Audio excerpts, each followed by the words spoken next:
Deputy Speaker.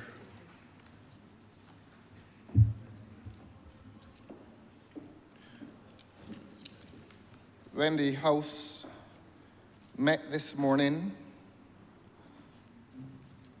I was expecting a debate on a resolution dealing with the report of the Parliamentary Reform Commission. During the course of that debate, the House must have paused to listen to matters pertaining to, and I quote, deep divisive behavior within the opposition Democratic Labour Party that needs to be put behind them.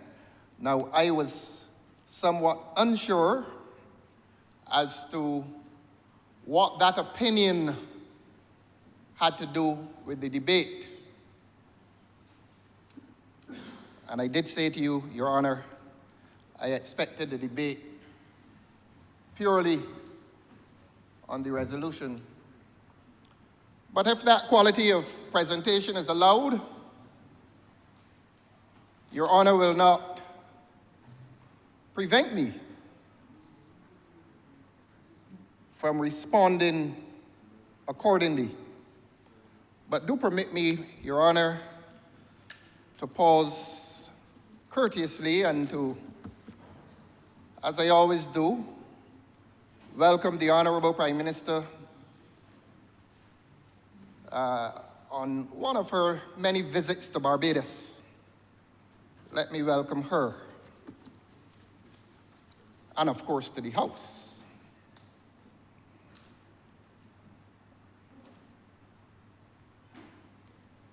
I will come to the terms of reference of the Parliamentary Reform Commission report, but of course the House heard as well, without interruption, matters as to crossing the floor and recrossing the floor.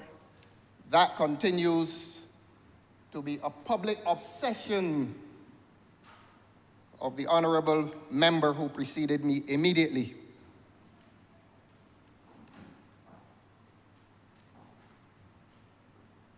And the House will permit me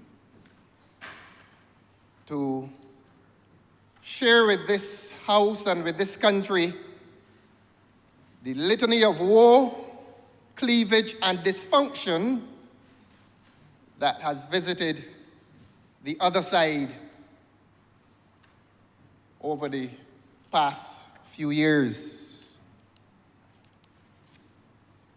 As I said, Your Honour, if that quality of debate is allowed, surely I will be allowed to respond accordingly. And to remind the Speaker who immediately preceded me, the Honourable Member for St. Michael North East, the Honourable Prime Minister of this country, who does not speak with impunity on matters of party cleavage and dysfunction and division. Surely there is no impunity on those matters. And to remind that a gentleman who led this country for 14 years, in the person of the Honourable, the Right Honourable Owen Arthur, left his party that he led with public statement and indeed with greater public statement at the bottom of the steps of this chamber where we stand today, prophesying despotism that would visit government in this country. There are many voices in this country who will say that his prophecy has come to pass. So when these statements are made to the applause of colleagues on the government side, let all persons concerned remember that when you live in a glass house, large stones should never be in the palm of your hand. It is an unprecedented course of events that a prime minister left a party that he led prime ministerially for 14 years in bitterness, with a letter of resignation and a subsequent speech disavowing she who was to become the leader of that party. And I repeat, prophesying despotism that would visit government in this country, and indeed, despotism that would visit this country. I came to discuss the Parliamentary Reform Commission report. But if I'm to hear that quality of debate, I say with the poet, no, I will not still my voice. I will respond to it accordingly. We heard it for 2.5 hours. I don't propose to speak for 2.5 hours. But some things need to be defended against, and some things need to be answered. And it needs to be said, I repeat, that those statements will never be made with impunity.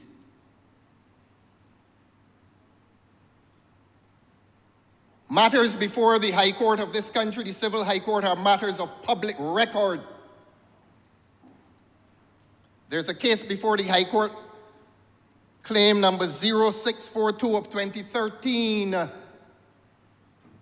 It was filed by a former member of this Parliament. It was filed by a former member of cabinet of this government against a colleague member of cabinet of this government. And while that case was filed and was pending, both the Honourable Member for St. Andrew at the time and the Honourable Member for St. James North at the time sat in the cabinet together.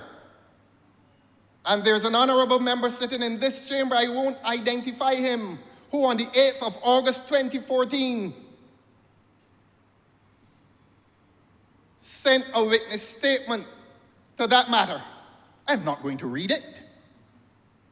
I'm not going to read it.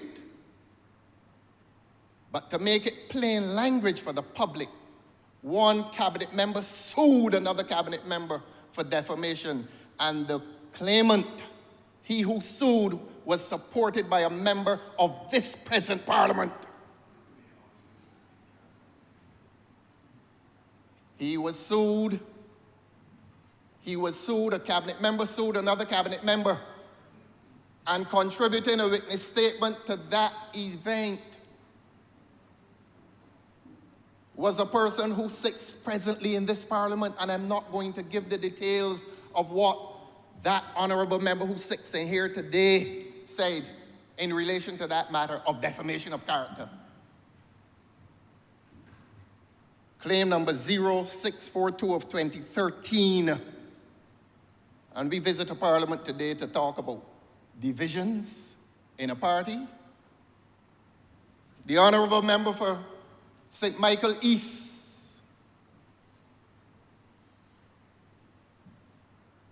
fired from his cabinet office. That is not by itself evidence of any division. But on the day that this Parliament eulogized the former Prime Minister, Owen Arthur, the former representative for St. Peter, the Honourable Member for St. Michael East stood in the Parliament and spoke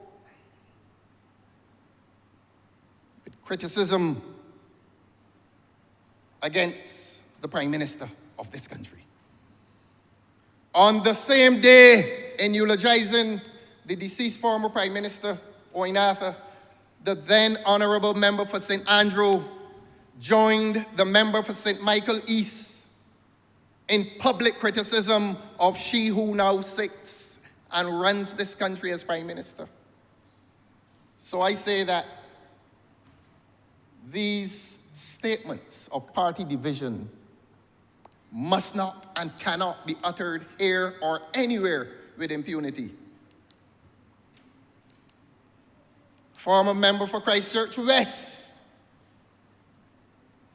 former member for Christchurch West in public litigation, was hustled out of the Barbados Labour Party and has made no public political contribution since then.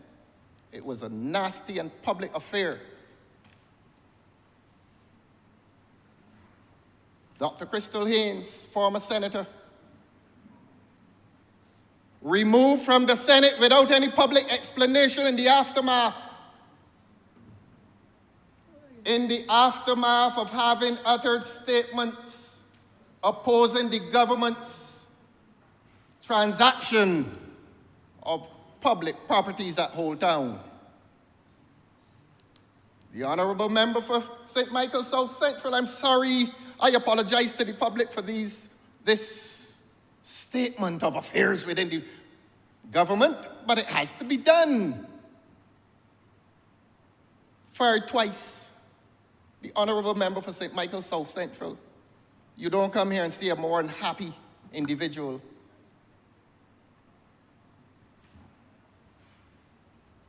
The honourable member for St. Lucie. I'm not going to refer to conversations that he and I had in the aftermath of his dismissal from the cabinet. I'm not going to do that to him. I sat at the estimates this year, and the honourable member for St. Christchurch East Central was very animated this morning on the issue of party membership and crossing the floor. He, that honourable member, uttered the now famous words in this chamber: how many more must die in relation to neglect, ministerial neglect of road repairs in his constituency, which the honourable member said had caused the death of a man along Lodge Road, to be particular. I cannot be challenged on this. I sat here and I heard it at the estimates this year. And the honourable member for Christchurch East Central complained that he had sent money to the Ministry of Transport and Works, and that money had never been expended as he had intended it so to have been expended. And he uttered the words, how many more must die, Your Honour? Within a week, another man died on the same Lodge Road on a motorcycle. He was joined by another honourable member who was equally animated today on the issue of division. The honourable member for St. Peter joined the honourable member for Christchurch East Central and complained about the lack of infrastructural works in his constituency, St. Peter. And they talk of dysfunction in a party. This country is visited with dysfunction in government. And I will come to particulars of this Parliamentary Reform Commission report. But not before I speak of the honourable member for St. Michael Northwest. And this must never be allowed to disappear from public debate or public discourse in this country. When he left the courtroom and on the steps of the court, he uttered statements which go to the very heart of public trust. I'm not going to repeat the statements. The public knows. The public knows. He comes to this Parliament, as I saw him here this morning. As indeed did I see the honourable member for Christchurch East here this morning as well. And as far as I'm aware, both of them still sit in the parliamentary government. Don't distress, Your Honour. Do not distress. Let not your heart be troubled. As the old people say, and I don't know how Hansard is going to reflect this, we were going along very good this morning. We were going along very well this morning. Until I heard these utterances of division and dysfunction and cleavage. And I'm going to look at the honourable member for St. Michael East. I'm going to look at him and say this: that while he sits as the honourable member for St. Michael East, at least two pretenders are crawling across his constituency distributing hampers behind his back. And they tell me about party dysfunction and cleavage and division. Put down the big rocks. If you want to be comfortable in your glass house, put down the big rocks. I am so eager to come to the essence of this debate, but I thought, Your Honor, that I heard statements from there this morning. Look, if anybody in this country, and certainly in this House, is afraid of the Honourable Prime Minister, I am not. And I will meet fire with fire. And nobody speaks with impunity on these matters. This government has been a litany of internal division, dysfunction, and cleavage. A litany.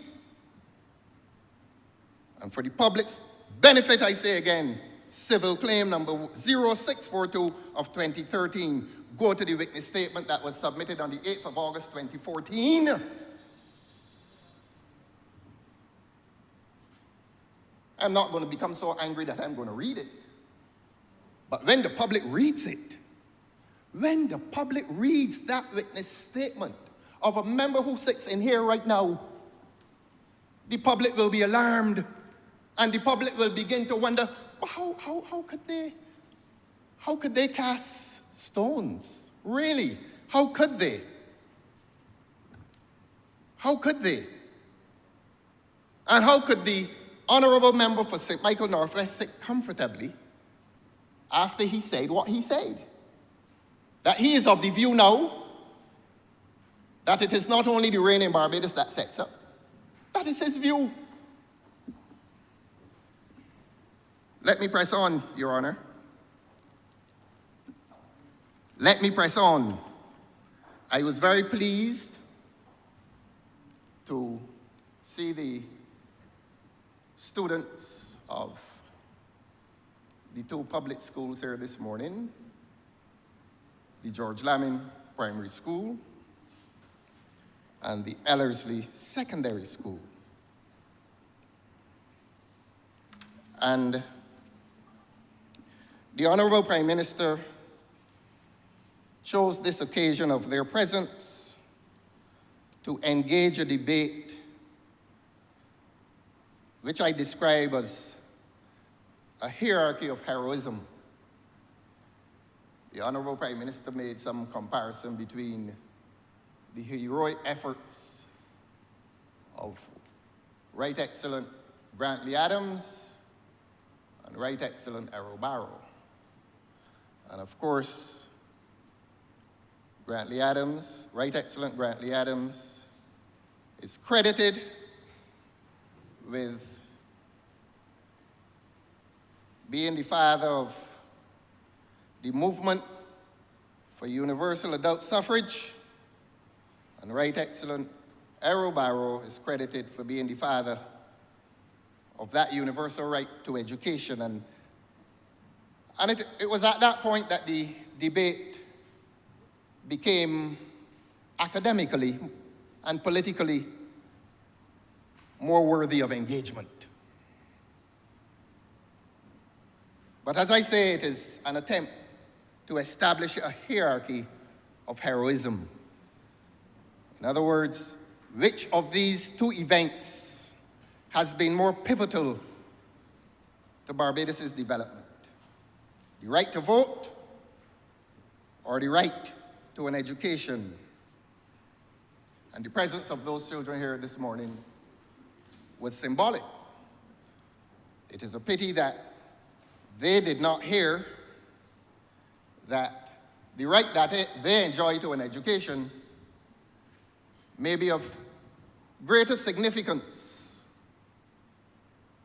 than the right which was given in, I think, June 1950.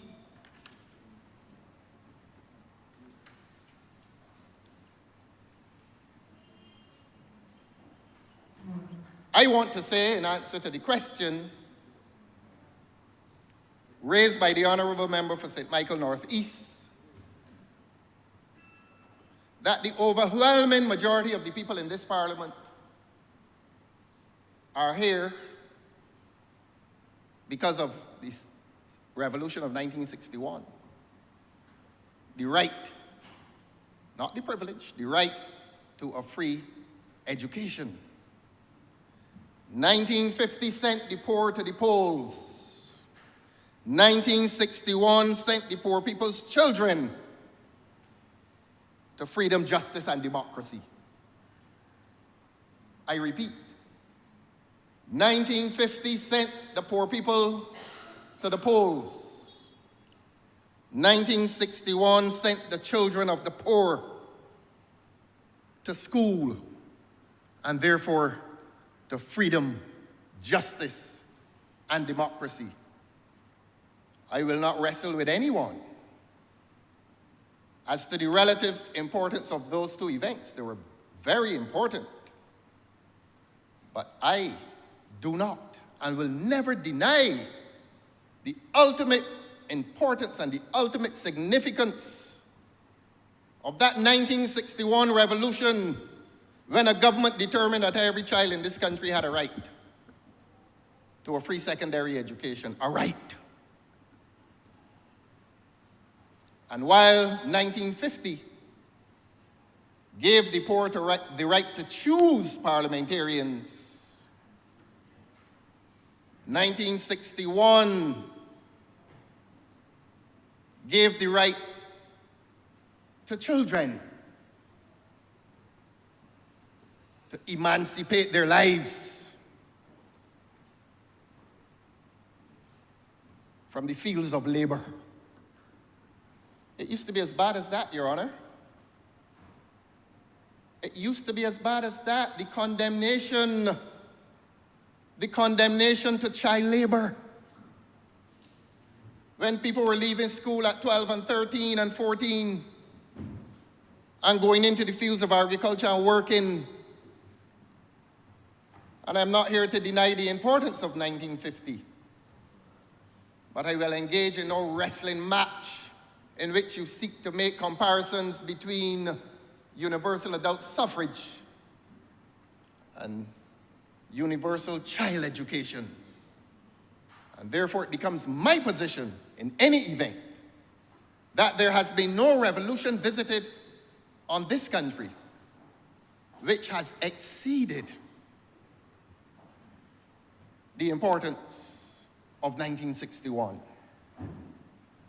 And I wish I could have said that this morning in the presence of the immediate beneficiaries, the little children of George Lamming Primary School and the teenagers of Ellerslie Secondary School.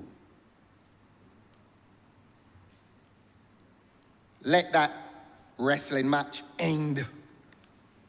Let it end.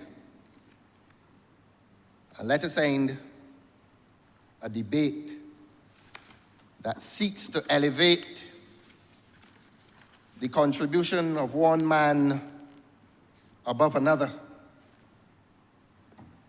And if the march towards democracy is a continuous march, if it is a continuous march, there must never be any attempt to diminish 1961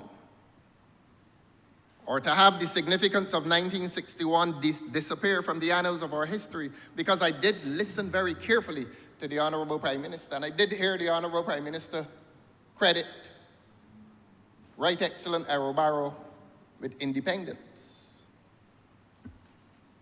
But before independence, there was the revolution of 1961, and cleverly, a government that intends, and I will speak of this at greater length on a future occasion, but a government that intends not to reform education, but to dismantle the education that emancipated the poor children of this country, a government that intends to do that, I am not surprised that the government would seek to obscure the revolution of 1961 by making reference to 1966, which is also important.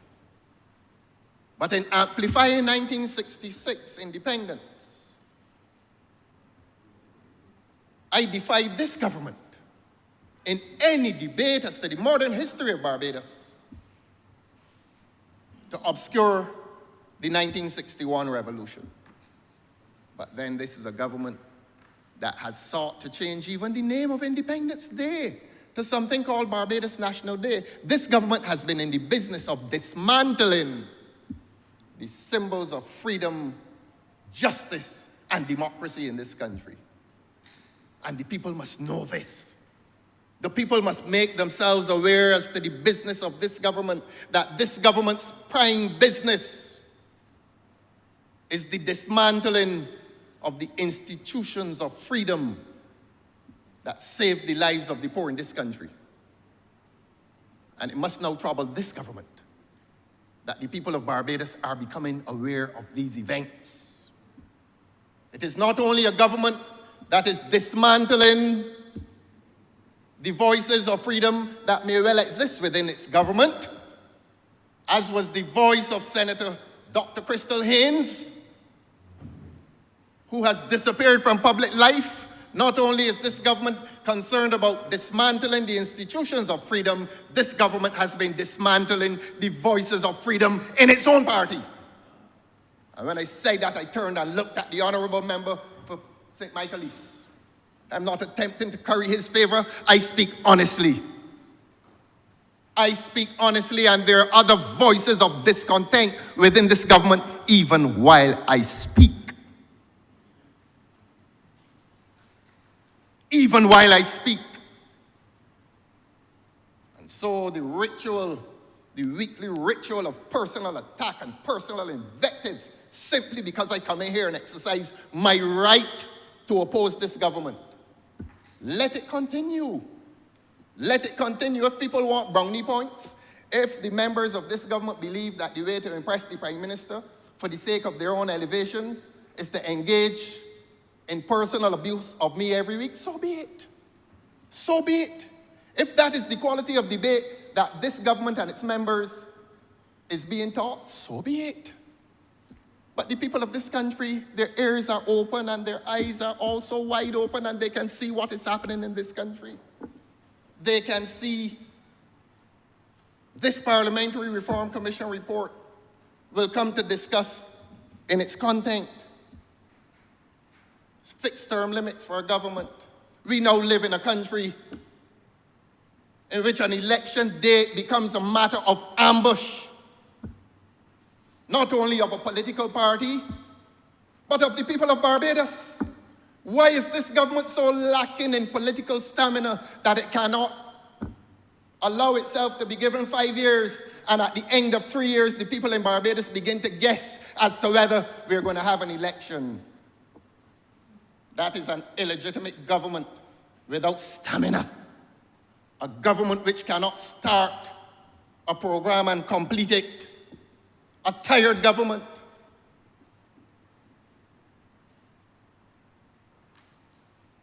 Who, rather than make contact with substance, preoccupies itself with form, and form expresses itself in cliches. Everything is a cliche. These sexy words used to define a government's program. But, Your Honor, please permit me to come to the Parliamentary Reform Commission report and to share a few observations, as is my right, with the public of Barbados.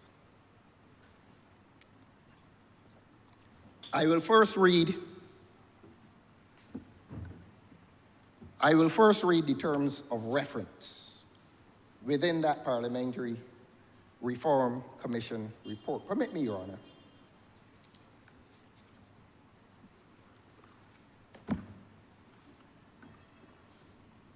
Page 9 of the report, terms of reference.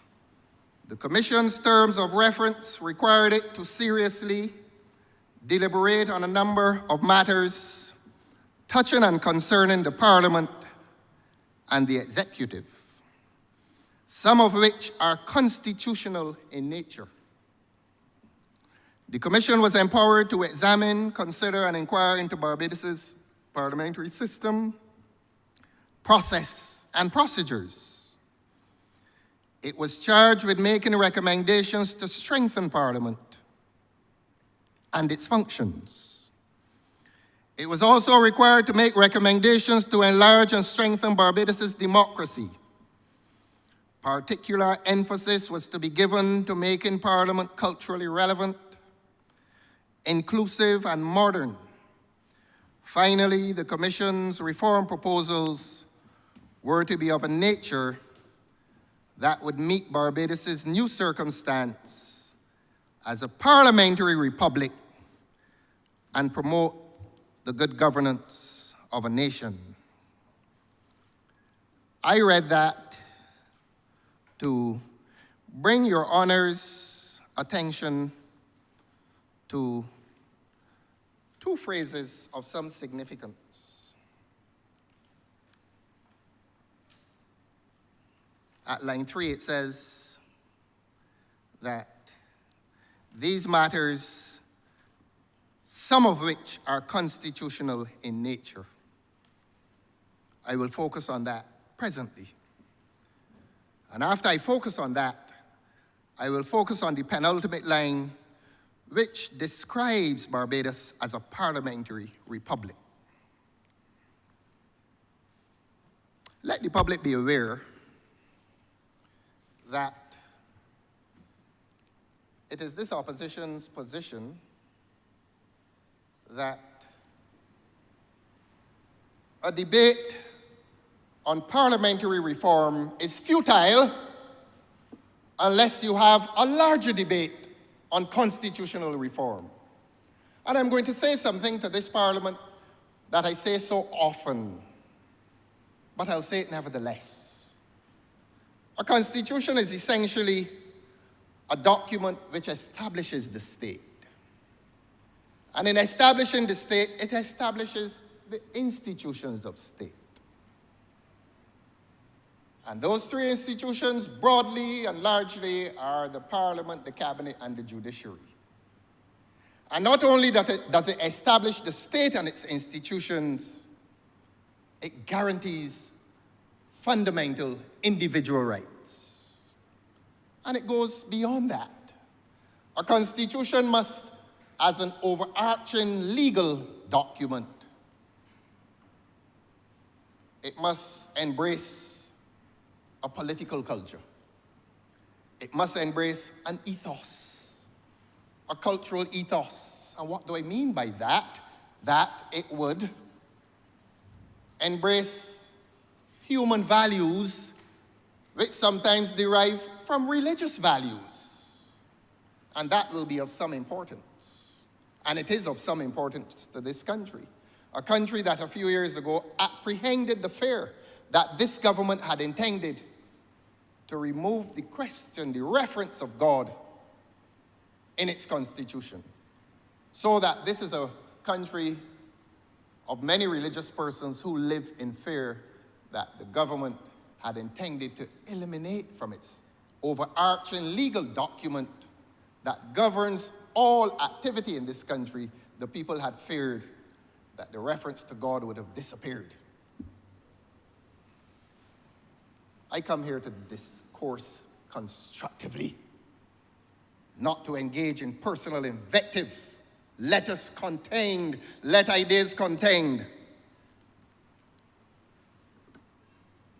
And so if the broad position must be that an important institution of state, which the government says it is reforming, how can it reform that institution of state, the Parliament, unless it also brings a debate to this House for larger constitutional reform? It is futile. It does not make sense. It does not make sense. And that is not a personal attack on anybody. This is academic. This is intellectual. This is a legal discourse. And it is a legal discourse that is necessary. And it is a legal discourse that is of merit. And it becomes more meritorious when we consider that a few months ago this country was told that a new Republican constitution is not a priority. So where are we? Where are we as a country today? It is not surprising that much of the Honourable Prime Minister's content this morning was about the DLP and her concern for the DLP and all kinds of things. Two big rocks. And the Honourable Prime Minister stands in a glass house attempting to throw them. And I have referred to all of those who suffer at the hands of despotism, nationally and within the party. And they suffer in silence, because the only thing that heals the wounds of division within the Barbados Labour Party government is power. And when they did not have the power, they used internal party power to expel Miss Maria Agar, the former representative for Christchurch West. Point of order, Mr. Madam Deputy Speaker. I only wish to remind the honourable member that the standing orders clearly provide that one is not able to call the name of any private citizen except he first gives notice to and obtains permission from the Speaker of the House. So he's now offending this rule on several occasions. I'm obliged. The former member of Christchurch West was expelled from the Barbados Labour Party while it was in opposition. While it was in opposition, the former member for Christchurch West was expelled. Was this country told the reason for the expulsion? Was this country told the reason why the honourable member for St. Michaelis was removed from the cabinet? Was this country told the reason why the honourable member for St. Lucie was removed from the cabinet? Was this country told why a certain senator was removed from the Senate within recent months after criticizing publicly on the floor of government? The government?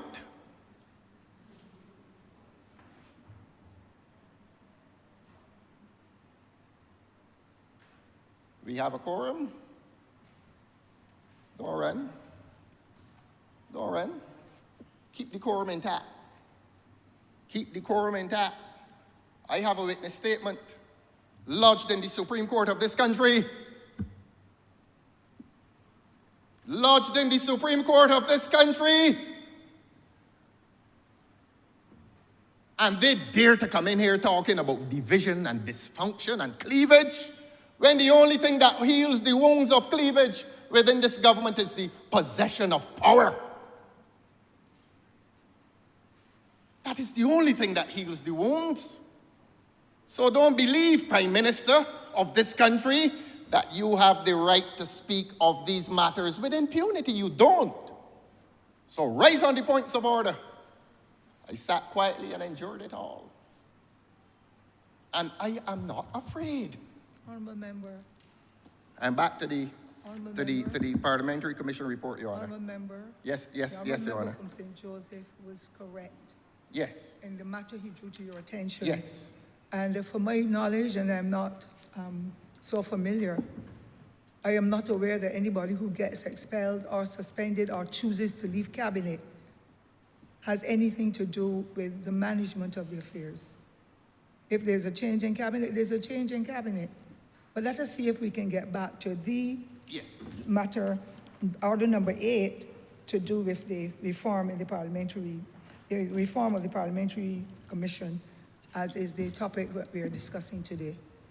I hate to interrupt you, but the way you were going down, I appreciate the interruption. For the public's attention as well, we want to be as correct as possible, so that members on the outside get to understand. Yes. And of course, if you're going to call names, as was indicated by the honourable member for St. Joseph, the alert has to be given to the acting speaker, deputy speaker, in order for you to go through. The permission has to come. I'm obliged to you, ma'am. Never let them come back in here with big rocks when they're in glass houses. Using power as the only balm against the abuse of that power, to disadvantage your members and consign and condemn them to the peripheries of the party and the government. Are they happy Are they happy? I will let them answer the question. I have seen it close up. And I saw the witness statement. And I'm not going to embarrass anybody by reading the witness statement and its content. If the public saw it, if the public only saw it, and if the public only saw its content and digested its content, and look, any of them can come to me, because some of them don't know, you know, ma'am. And I will hand it to them and disclose to them what is the anatomy of their government. I'm thinking that they can come in here and cast stones. Cast stones. And this sanctimonious concern for the other side, the other party, oh, it is falling into chaos. And chaos sits at the heart of this government. And as I have said, the only healing balm is the possession of power, which is used to disappoint and appoint and disappoint again. Didn't mean to do this. This was not intended to be the content of my speech, but this is how the learned Prime Minister, the Honourable Prime Minister, began this morning. And when you begin like this, you must stand and answer. And those whom you leave behind must answer as well. Let the public be aware. Let the public be aware and let the baseless statements and accusations fall where they should fall. Let us come, Your Honor, to the terms of reference. As I said, let us come to the Parliamentary Reform Commission report. There's going to be a debate in here later today, and a lot will be said. But let us deal with this one now. I have taken a few of what I call the salient features of this Parliamentary Reform Commission report. I'm going to deal with them selectively. And this is intended not to be any attack on any member of that commission. This is the government's document. And you know, it is very interesting that at one point in listening to the Honourable Prime Minister, I said, but this is the government's document brought here by resolution. And the Honourable Prime Minister takes the time to say that portions of it she does not agree with. But leads the resolution, quarreling with the government's document. You understand what is happening to government in this country, Your Honor?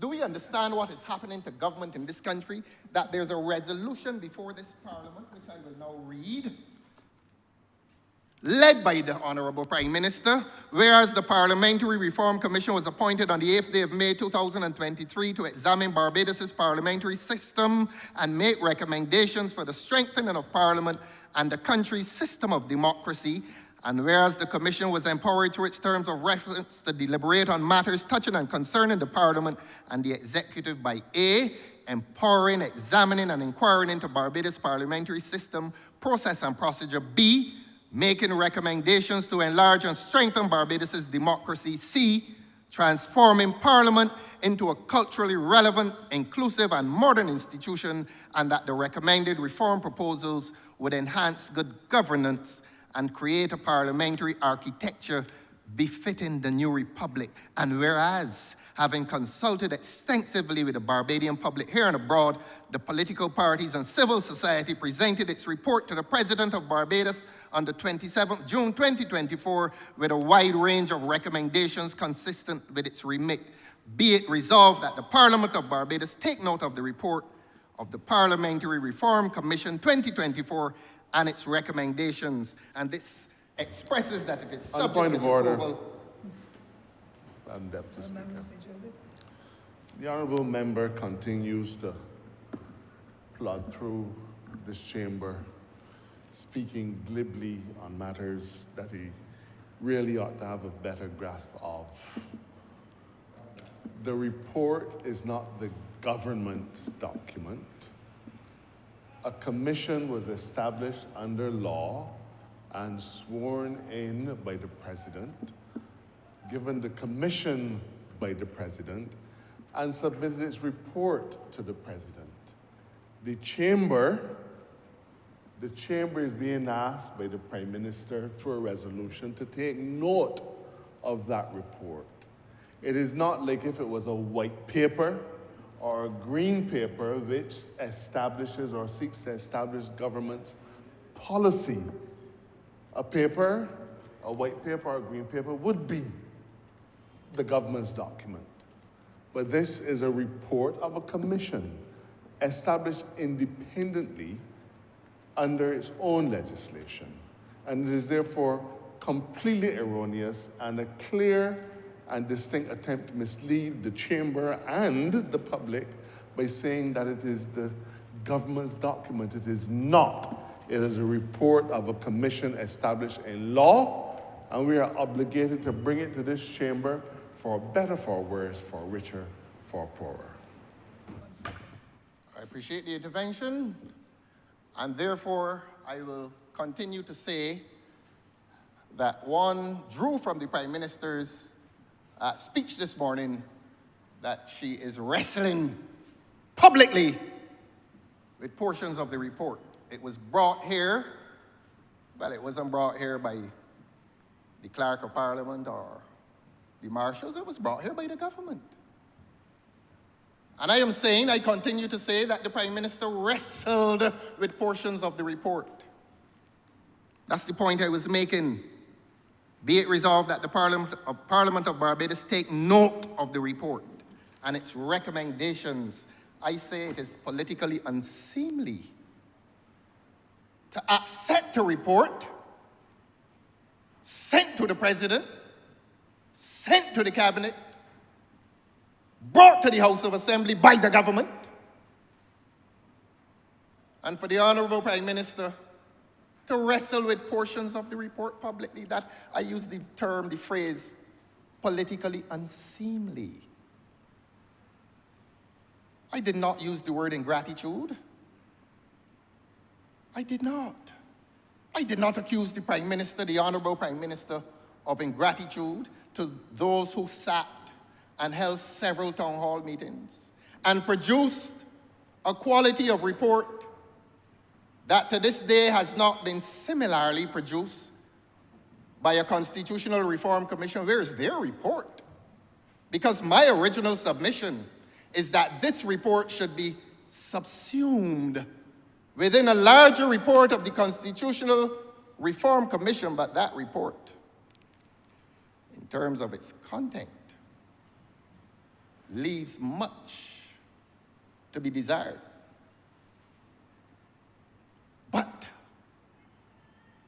But I defy the Honourable Prime Minister of this country to have a report brought to this House and to express these personal opinions here. You don't like the report or you like it. If you did not like it, maybe, just maybe, there was a time and a place to express that view. But it has been brought after much deliberation and hard work by a commission of adults, every one of them. And you seize the opportunity during the course of a debate in which you diverge into matters that are impertinent to the debate, and you disavow portions of it. That is not seemly. It really is not. And I suspect that not everyone would have done that. But this habit of making of yourself the sole and supreme voice of importance, that you elevate yourself above the content of a Parliamentary Reform Commission report and come here today and disavow portions of it, it is not the done thing. is not the done thing. Let me, though, come to portions of that report which caught the eye. At page 11, Your Honor, paragraph 9, under the rubric, the electoral system, it says, national members of parliament, nation MPs. Now, I am not going to burden you, Your Honor, by reading it, but basically what this portion of the report is saying is that there will be some MPs called national MPs, and I think the Honourable Prime Minister made reference to it this morning, and others who are called constituency representatives. This hierarchy. The Commission recommends that Barbados introduce a mixed system of representation, that is, one which includes constituency representatives as well as national members of parliament. The Commission recommends that there should be 10 national members of parliament. I can only come to the conclusion that a parliament, by this proposal, and the Prime Minister did not reject it. The Prime Minister did not reject it, that this parliament must now become divided between MPs who are called constituency MPs and some who are called national MPs. In Britain, you hear about the House of Commons, and never misunderstand language. The House of Commons and the House of Lords. That's why we probably still running about down here, claiming to be a republic, but with Westminster values. Because maybe, just maybe, in the minds of some, we are still in the land of the Lords. And the rest are commoners. Well, that is the language of ancient Britain, which survives in Britain today. Are we going forward as a republic, or are we reversing into the depths, the backward depths of Westminster? With a monarchy at its head, with an elitist proposal for parliamentary division, that some must come here to this chamber and be called constituency representatives. Or you're going to deal with constituency matters, you're going to deal with street lights and road repairs and the bus service and the all kinds of services, and there will be others who will be called elevated. Or we deal with the nation and a government that 4 years ago proposed republicanism, and I'm going to tell the people of this country shortly what is the essence of republicanism, so that they understand what this government is doing to government in this country. And we sit in 2025, and an Honourable Prime Minister accepts a proposal to divide a parliament which claims to be a Republican parliament into categories of membership,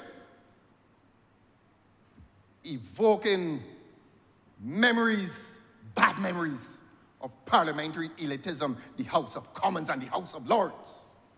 And we running around here in 2025 embracing these backward concepts. The essence of a Republican parliament is a parliament that is egalitarian. As among its members, like a cabinet that is egalitarian as among its members, except for primus inter pares. The chairman, the prime minister of that cabinet, is first, but the important word is pares, equal.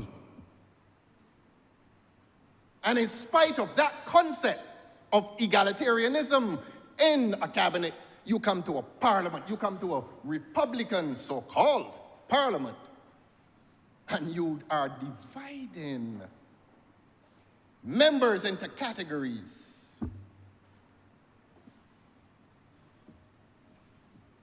And we are supposed to accept that.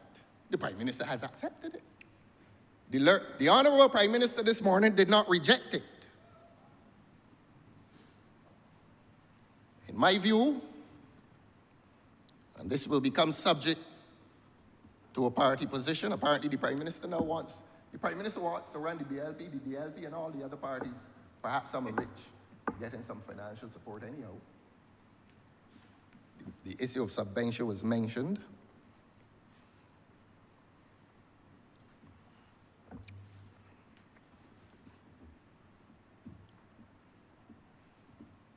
Look, Your Honor, please let me tell the people of Barbados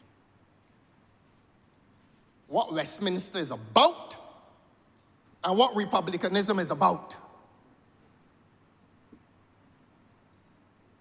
Westminster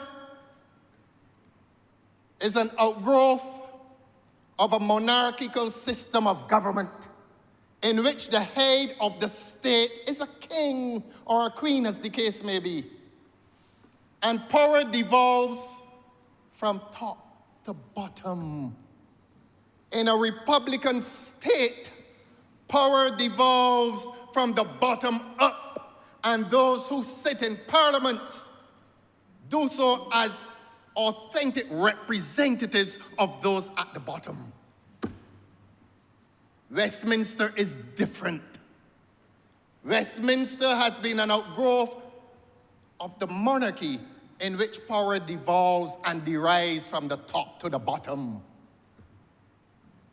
And going from the top to the bottom, at the top you have the House of Lords, sitting under the monarch. And then the House of Commons, commoners, from the Lords to the commoners. When you transfigure or transform yourself into a republican state, Parliament becomes representative not of a head of state, not of a monarch, but it becomes representative of the people.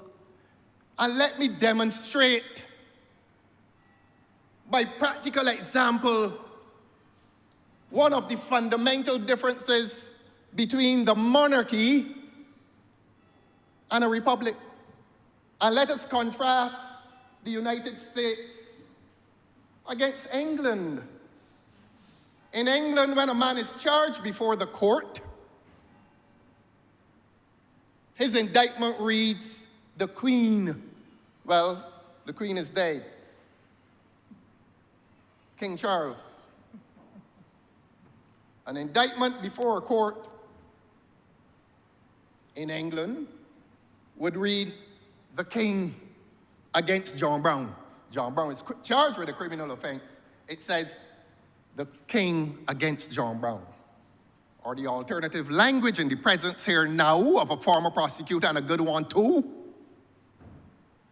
The clerk of this parliament used to be a prosecutor. Can I call his name? Can I say he used to be a good prosecutor? I do. I did a case against him already. Can't remember who won.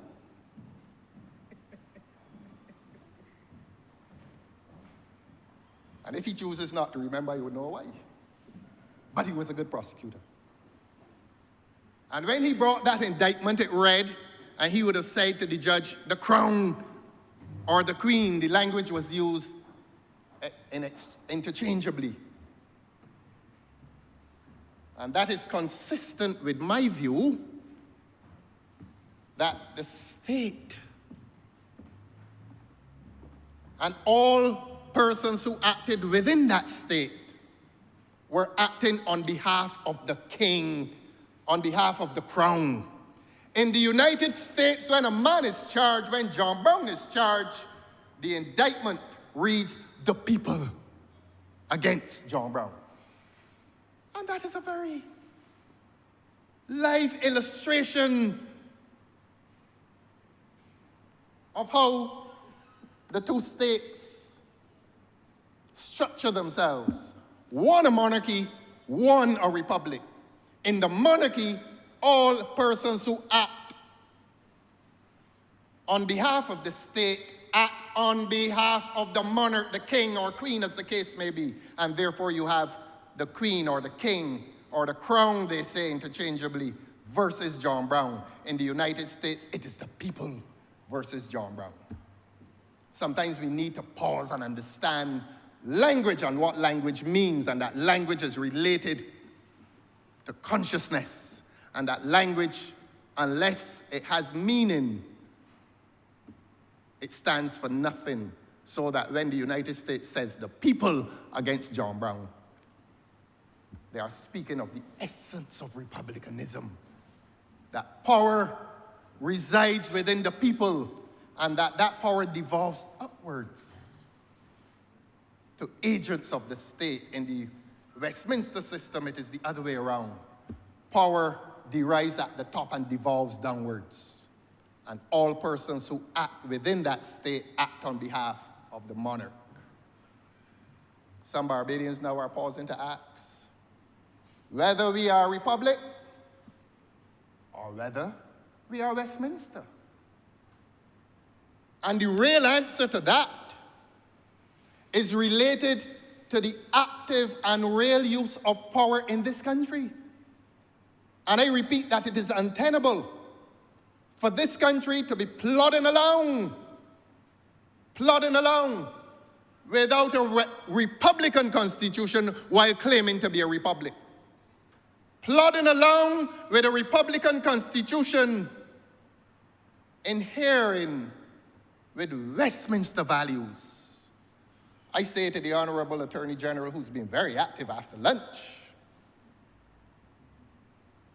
that a constitution is of highest priority. Now, it is urgent.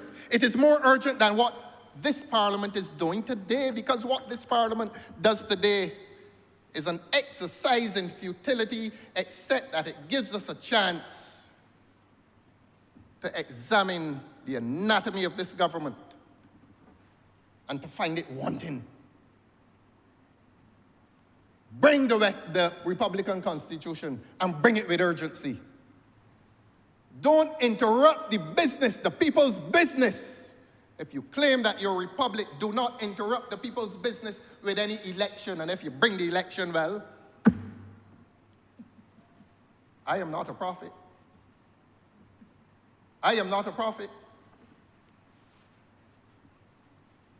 You were given 5 years. But bring the Republican Constitution. Give public life. Give this nation constitutional substance.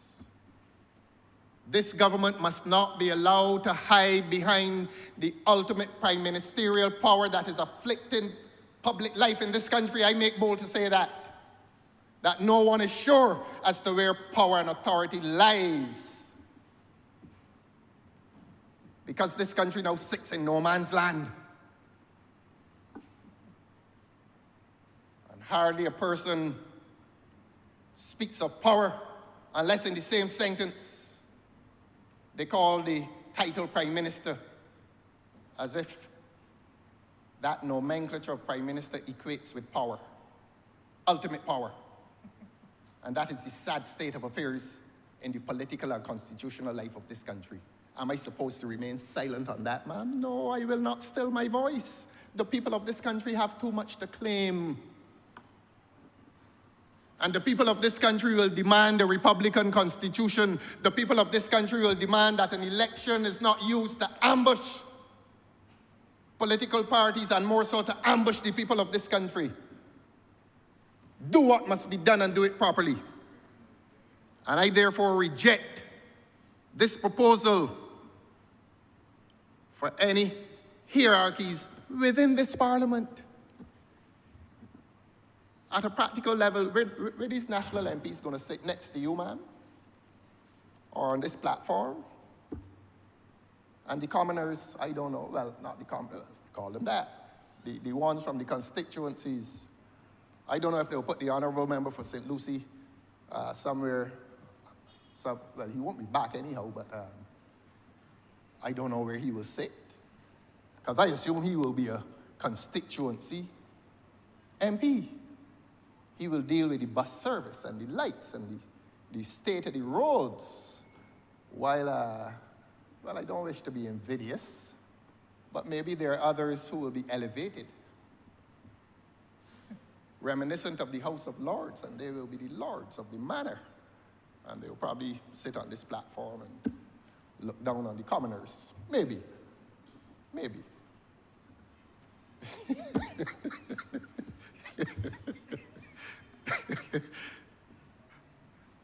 That is not the only reason why I prefer when you occupy that chair, man. But this parliament and the people of this country will hear me say that if there's to be any representational hierarchy in this country under a Republican constitution, there must be 3 tiers of representation. At the apex, a Senate. Under the Senate, the House of Assembly, where every member is equal, as is now. And a 3rd tier, we deliberated for some, even through COVID, maybe 2 years, and came up with a scheme of local government and asked this government. I remember going to the cabinet. I was a very well-behaved backbencher, you know, man. And I visited the cabinet one day upon invitation, and I presented the proposal of that commission on local governance, all 11 of us, including the one who now writes the Bob Marley speeches, including him.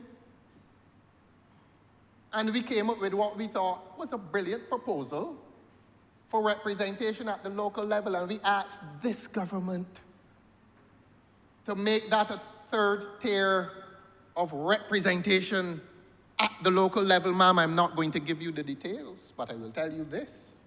One of the important proposals is that it was non-partisan. Because we felt that people who lived on a street next to each other, who sat on a local council, should not find themselves divided by partisanship. And it was such a beautiful document. It was such a beautiful proposal. May I ask this government today, where is it? I think the Honourable Prime Minister referred to it today, but I want to know where it is. And rather than hand it to the people of this country, this government is handing to the people of this country a parliament that will divide itself along lines of ancient elitism, where the honourable member for St. Lucie, if he survives, unlikely though, will be a mere constituency representative, and his more favored friends, whose names I'm tempted to call, I am really tempted, they will become national MPs in this place.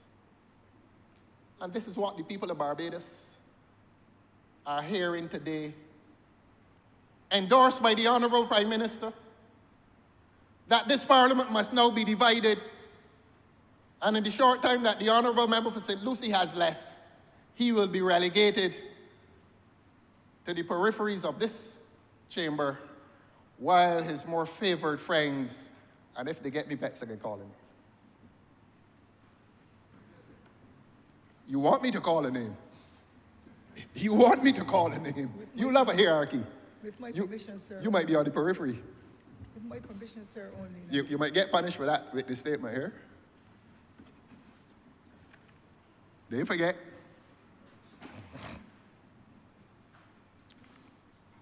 And so, Your Honor, that is my position on this proposal for national MPs. Not to criticize the commission. There are some distinguished people there, but we reserve the right, speaking on behalf of freedom-loving people in this country, people who are committed to democratic principle, we reserve the right to disagree.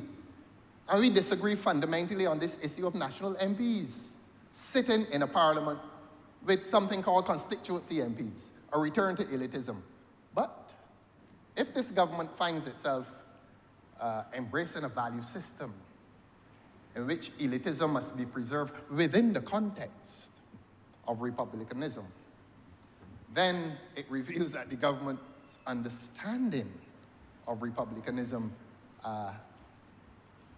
is not well-grounded. It is misconceived. Let us come, though, to one of the other proposals, overseas voting.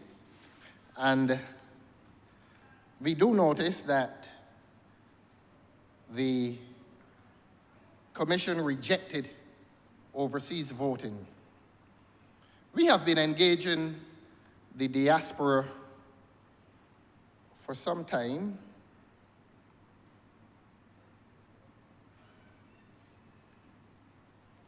And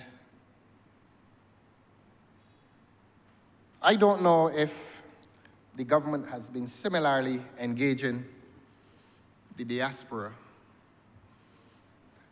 I'm not going to take it upon myself, speaking as an individual, to voice my individual view on that of a parliament, a government, a society. But I would want to encourage the government to listen to the voice of those in the diaspora, some of whom still live here, 3 months here, 3 months there, 3 months here, 3 months there. Some of whom may still have properties here. I would encourage and invite the government to listen to those voices. It is a very contentious issue, and it is not an easy issue to deal with. But how do you dismiss nationalist and patriotic commitment without a discussion? I am not stating a position, ma'am. I'm just encouraging the government to embrace that nationalist and patriotic commitment to this country. There are some people who never really, in many ways, settled in the countries that they adopted and that adopted them. And you speak to a man or a woman who has been in his adopted country for 40, 50 years, even with citizenship. And when he says home, he's talking about Barbados. So that let us not be so insensitive as to entirely dismiss that patriotism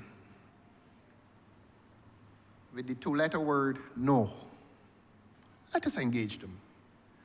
And let us see if there is some ground, some accommodation with condition. Because the rational view will be that if you don't live here, maybe the answer would be no. But do they make a valid claim that even if they're not ordinarily resident here, and that's the term that lawyers will use, even if you're not ordinarily resident here, maybe there is a sense in which you are sufficiently resident here through the ownership of property and the payment of taxes, important, and the remittances that are made, and the lives that are well lived here because of their generosity. It is worthy of discussion, and it is a worthy discussion. I am not today taking a position, ma'am. The only position I take today is that the government and any government should take these claims seriously. Permit me to move on to the question of an independent speaker. And I will say briefly, maybe it has nothing to do with my own peculiar experience here over the last year and some months. I must not speak subjectively, I must speak objectively. And beyond my peculiar experience of being alone on this side, and as I always say, though not lonely, I am still of the view, Your Honor, that the office of the Speaker should be judicial and not political. And that the holder of the office in which you sit today, ma'am, should have a term that exceeds the term of a government in Parliament. That if it is 5 years, the Speaker would sit for 7 or 8 years to guarantee, or as some guarantee, of independence and impartiality. It really does ask a bit much of a Speaker who represents a constituency, who sits in a government, who attends parliamentary group meetings of a government, who functions fully as a member of the government, except that he's called upon to make rulings such as you are called upon today, ma'am. It really asks a bit much of that person to make that intellectual leap to impartiality and independence. It is possible. It is possible, ma'am. But an institution wishes to guarantee, not to you, ma'am, in that office, but it is a guarantee that must be given to the public. And it is a guarantee that must be given to a parliament, that he or she who sits in speakership must be, according to its structural arrangements, independent and impartial. Today, that is not an easy thing to achieve. And I speak not only of today, but all of the yesterdays that have gone before us in this Parliament. The office of Speaker has been a difficult office because there has been no legal and structural guarantee as to his independence or impartiality. In a republic, and a modern republic, Your Honor, that must change. The office must become judicial and cease to be political. Enough on that, Your Honor. It may be of some embarrassment to this government that at paragraph 21, the Commission recommends that there should be no more than 12 ministers and no more than 12 ministries. I did not expect the Honourable Prime Minister to disclose that today, here, in this public place, to the people of Barbados, in a country that has had a cabinet of twice that number. And I will turn and look at the Honourable Member for St. Lucie when I say that.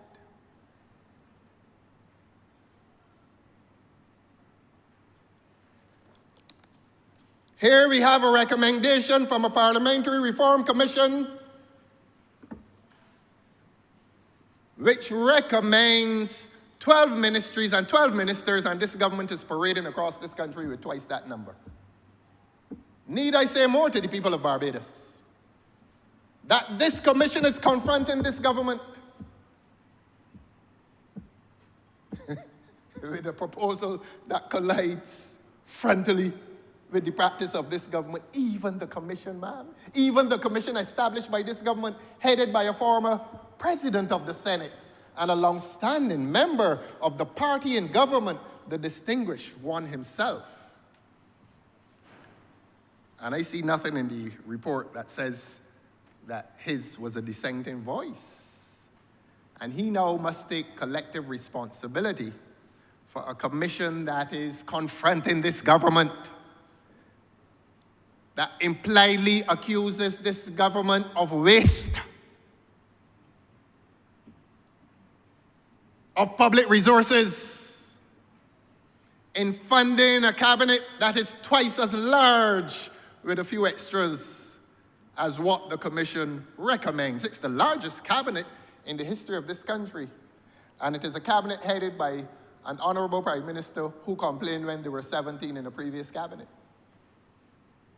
And at the time, maybe that was the biggest cabinet ever. But if the Honourable Member for St. Michael Northeast likes to compete, the Honourable Prime Minister has shown in this propensity for competition that she can outdo 17, and that she can go to 24 or 26 or whatever the number used to be. And the ladies and gentlemen, distinguished as they are, all honorable men and women, maybe meet some embarrassment in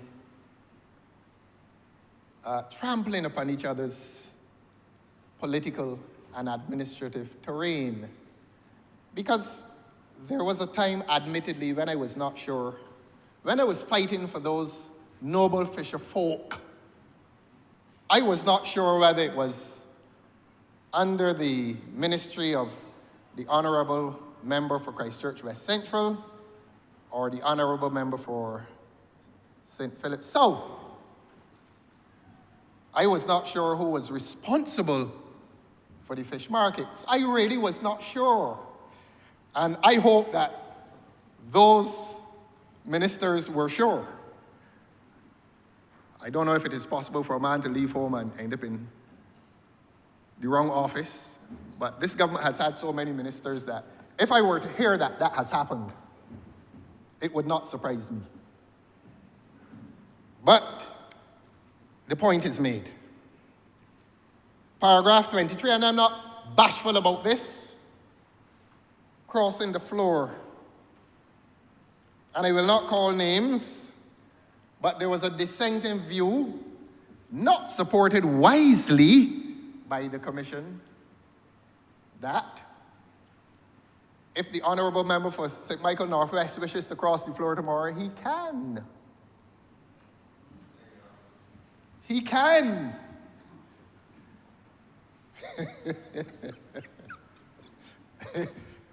Because the Constitution protects him. However he feels about the front bench, the Constitution allows him freedom of association, and thankfully, the chairman of the commission was a lawyer. Well, is a lawyer. He's still very much with us, and I trust in good health. So that the Honourable Member for St. Michael Northwest, in his state of trouble, some of it relieved.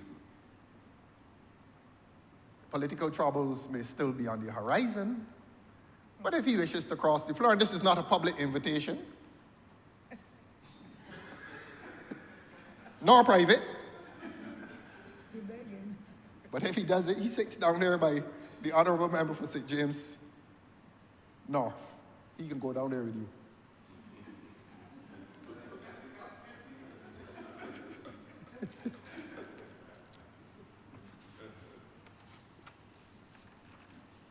So that is resolved by a constitutional right to freedom of association, man. So the dissenting voice, whose name I shall not call, I understand why there would have been dissent from that individual. That individual is what you call a real loyalist. The tribalism of politics really resides within her political bosom more than most. And any departure from the tribe is a departure that must be punished with political death. And that is her philosophical approach to politics. If you are not with me, you must die politically. Not in a republic, though, and not in a republic with a constitution which guarantees the right to freedom of association. And the emphasis there is on freedom. I feel so free. I really do. And that is a story I will tell at another time. I will pass briefly at the composition of the Senate at paragraph 27 of the report. Paragraph 27 of the report, which deals, yes, with composition of the Senate. And it says that the Commission is of the view that it is important to increase the opposition voice in the Senate, as well as to ensure that certain groups are represented in the Senate. And quite nobly, some of those categories articulated are representation of the elderly, the youth, LGBTQ, small business, trade unions, or trade union movement. In this morning's speech, I did not hear any deliberations on that. But the people of Barbados are entitled to know that there was a proposal that the Senate should be constituted among persons representing interest groups, being the elderly, the youth, LGBTQ, small business, trade unions, or the trade union movement. Paragraph 34 is one that you would appreciate that it troubles me, Your Honor. This is the Public Accounts Committee, and I'm wrapping up very soon. I am only dealing with those ones that I consider salient. There are others. The Public Accounts Committee. And this has not been a good story for this country. In 2003, this Public Accounts Committee was established by an Act of Parliament, which put in majority members of the government, the parliamentary government, and not only the parliamentary government, ma'am, but members of the cabinet. And as you know, ma'am, and as the people of Barbados know by now, that the Public Accounts Committee investigates government spending, and not only government spending, but irregularity related to government spending. And how do you investigate irregularity in relation to government spending and have among the investigators members of a cabinet who would have sat in collective responsibility for the same spending? How do you ask them to be investigators as well? Do they investigate themselves? Do they say, I am guilty? Ma'am, it does not make sense. But what I experienced as chairman of the Public Accounts Committee got even worse. That when I tried to investigate Hope, when I tried to make the Hope Housing Project a matter for public investigation by the Public Accounts Committee, a group of ministers of this cabinet came to that Public Accounts Committee and voted that it should not be investigated as a matter of priority. And I insisted, and they insisted too. And they said, look, you may be the chairman, but every one of us in here has a vote. I'm not going to say they cajole me, but they used what they interpreted to be their power. To be their power, and they say that any matter that came before the Public Accounts Committee was subject to a vote. Even a matter of particular investigation, that they could decide what I say, not by the despotic exercise of power, but in a matter in which the public had a vested interest, because it was $60 million of taxpayers' money that went somewhere, and it did not go overseas. And those goodly ministers and others took a vote and said, you shall not investigate that. People of Barbados, that is what happened. Must I be afraid? Must I be afraid to say that? Must I be afraid to reflect and relate my experience as chairman of a Public Accounts Committee that was frustrated in its effort to investigate suspected irregularity in relation to public funds in the amount of $60 million for a housing project that is still hobbling today? And there can be no firm proof as to where the $60 million has gone. And in some cases, although it has gone, the government is still in the business of trying to repair the said houses. Where's the money coming from? That is not for an answer. That is rhetorical. The point I make now is that under this government, the Public Accounts Committee has been paralyzed. It has been paralyzed, Your Honor, and having been so paralyzed by this government's intervention at the Public Accounts Committee, who will be the guardian of public monies? I remember everyone that was in that room that fateful afternoon when the work of the Public Accounts Committee was assassinated, when we were brought to a halt, and no one will now sit on that committee and allow its work to be conducted. And I send this notice to this government and to the people of Barbados that I'm coming back with it. And if I get resistance a second time, the people of Barbados will know, because the hearings of the PAC are not to be kept private. It is a matter of public business because it is a matter of public funds. And it must not be kept private. And the work of the Public Accounts Committee, which is the only body that supervises government spending on behalf of the people of Barbados, must be allowed to continue. I am coming back. But today, Your Honor, we are dealing with the Parliamentary Reform Commission report, which I still say is futile because this report will not advance Parliament in this country unless it is discoursed upon within the context of constitutional reform. Is this exercise today futile? Are we merely taking up parliamentary time?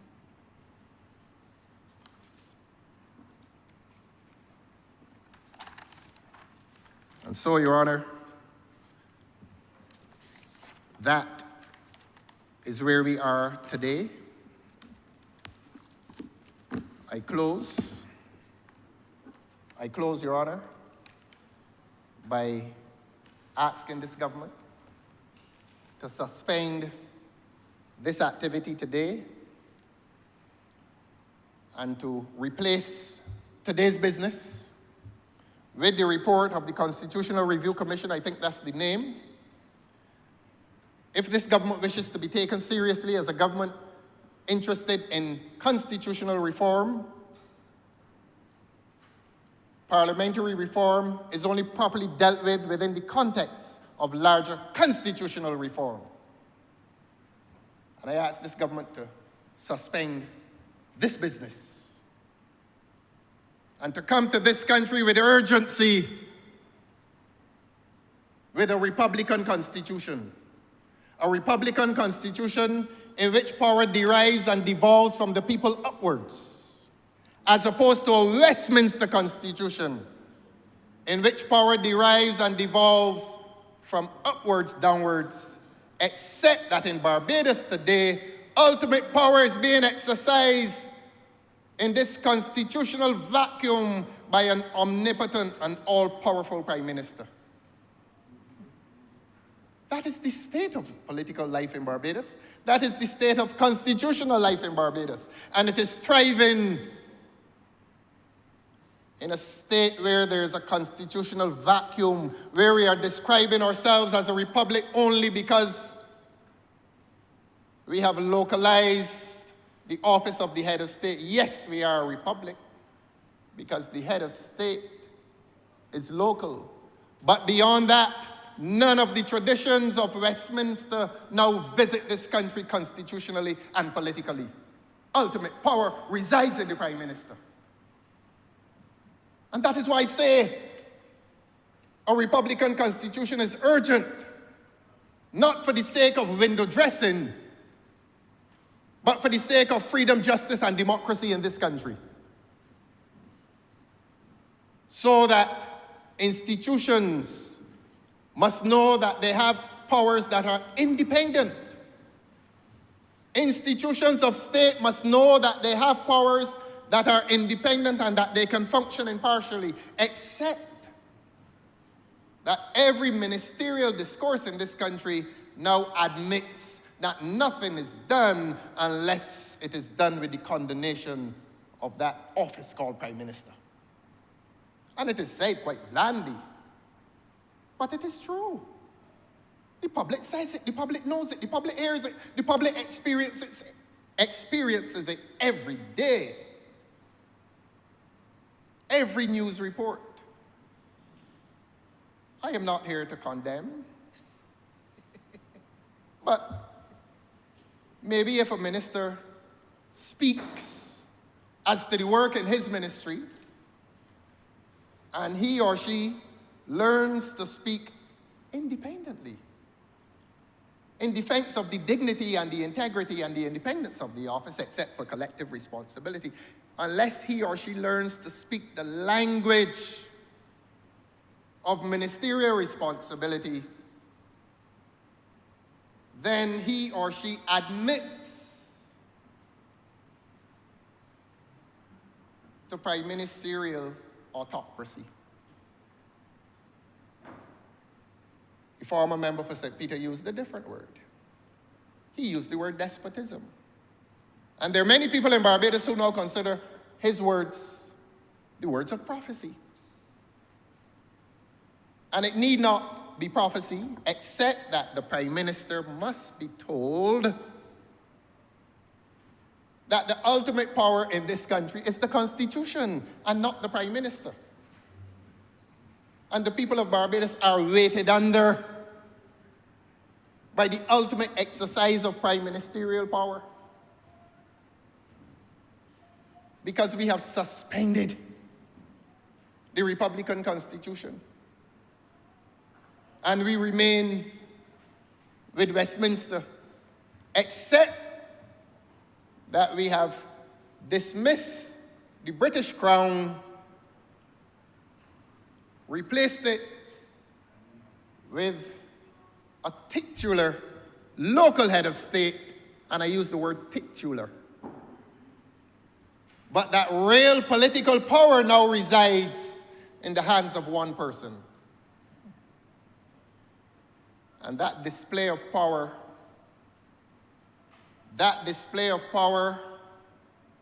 within Westminster tradition allows one person in this country to determine when elections will be called.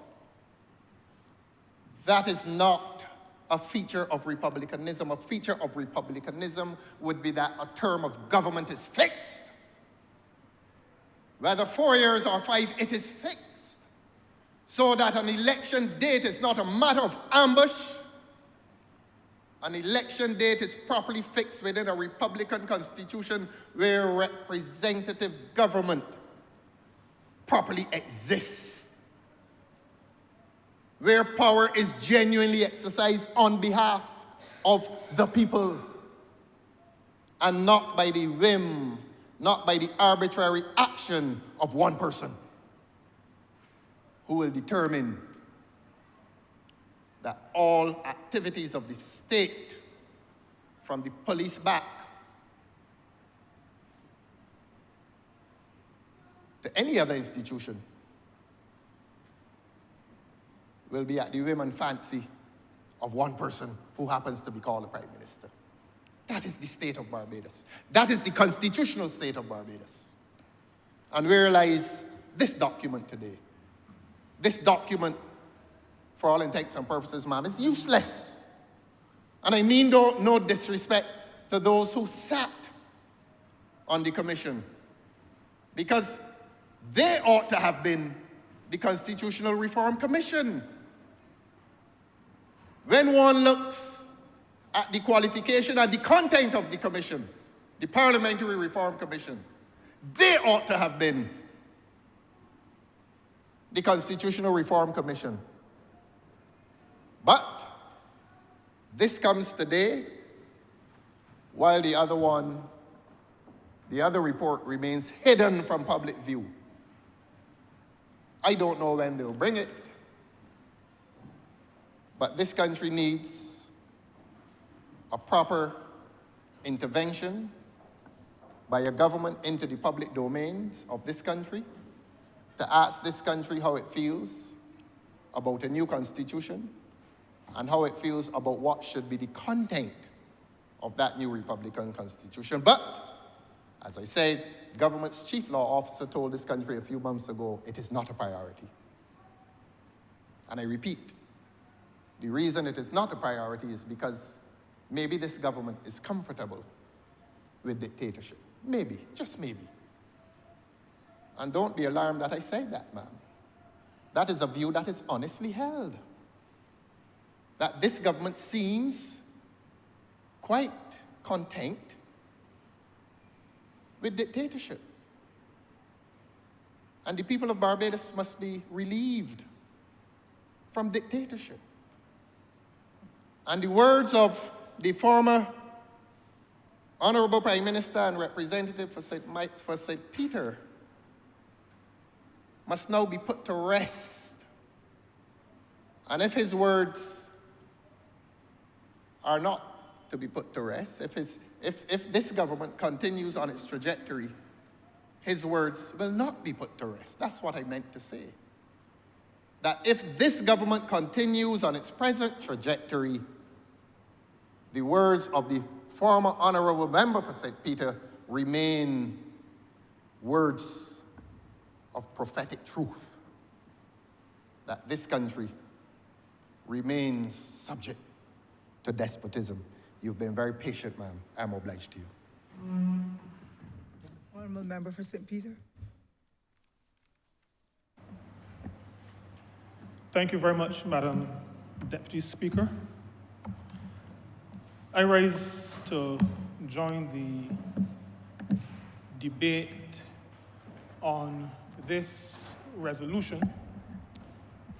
I recognize that the Honourable Member for St. Joseph, the Learned Attorney General, was able to point out to the Honourable Member for Christchurch South that this is an act of bringing to the public's knowledge officially a report from a very respected group of individuals reflecting the views of Barbadians across the board, both resident and abroad. And so we bring not to this chamber government's policy, but a report that all Barbadians must reflect on and share additional views, even beyond the views that they've shared already. Madam Deputy Speaker, we have, at this juncture, the opportunity to discuss matters related to the institution that creates laws in this country, laws for the good governance of our country, laws for the good governance of all of us who reside in this country. This is probably the first time in the modern era that we have had the opportunity to take what I refer to as a deep dive into the thinking, not just of the commissioners, but a deep dive into the thinking of the people of this country with respect to our legislature, what it means, what development portends, where does it stand now in the midst of this third decade of the 21st century? What must it do as it goes forward? We have, as our people have had over the past maybe 2 years, year and a half, 2 years, an opportunity to reflect. But we've had, sadly, Madam Deputy Speaker, rather than taking the time to connect with what is an important body of work, compilation of and distillation of thought and views.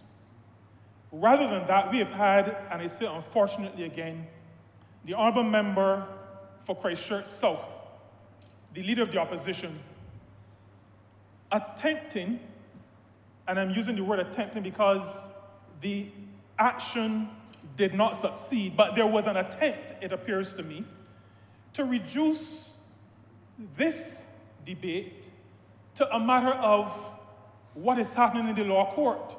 The only things I did not hear was that somebody pulled a gun on somebody, a member of parliament pulled a gun on somebody in parliament, and then refused to appear before the committee of privileges that was tasked with addressing it. No, I didn't hear that. I heard everything else beside the fact that a member, I was not here, but I was reliably informed, a member of the party he now leads, pulled a gun on another MP. No, I didn't hear that, but that was the direction. I thought I would have heard that. It now occurs to me that the other thing I did not hear was that, and I'm happy that I'm saying this after we have discussed the policy on aging, but I also did not hear about money being taken from a senior citizen of this country. Money being taken from a senior citizen of this country. Now, we're discussing parliamentary... Disabled too. Stolen? Oh my Disabled goodness. too. And this, oh dear. Madam Deputy Speaker, I feel as though I'm sorry that I raised that. Because to think that money was taken from an elderly person with a disability, and we're treated to lawsuit lodge, and we're being told about the number, the file number. I really thought I would have heard about money stolen, as my colleagues are saying, by a prominent person in the party now led by the Honourable Member for Christchurch South. But I did not hear that. But that is where the discussion seemed to have been going. The Honourable Leader of the Opposition spent about half of his discourse talking about things that he alleges are happening in the law courts or that happen in this honorable chamber. I've heard about the removal of a senator. I've heard about the removal of ministers. And I thought I would have heard about the meeting under the street light. I thought I would have heard about the meeting under the street light. Information reaching me said that 2 ministers were fired under the street light. The party that the Honourable Member for Christchurch South now has the distinction of leading. I have decided to temper my tone because I do not want to offend a second time. I thought I would have heard in the discourse about parliamentary reform, maybe under the heading, the Senate. I thought I would have heard about the person who was unceremoniously dismissed and a quotation attributed to the Honourable Member for Christchurch South. No, I did not communicate it to her before, but there is a precedent. He provided no reason for the decision. That is a quote that I came across somewhere, and I thought I would share it.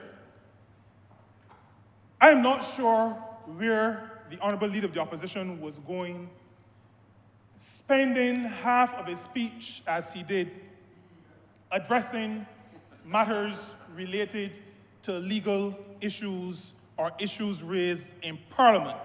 He spoke about people in glass houses, first about stones, then about big rocks.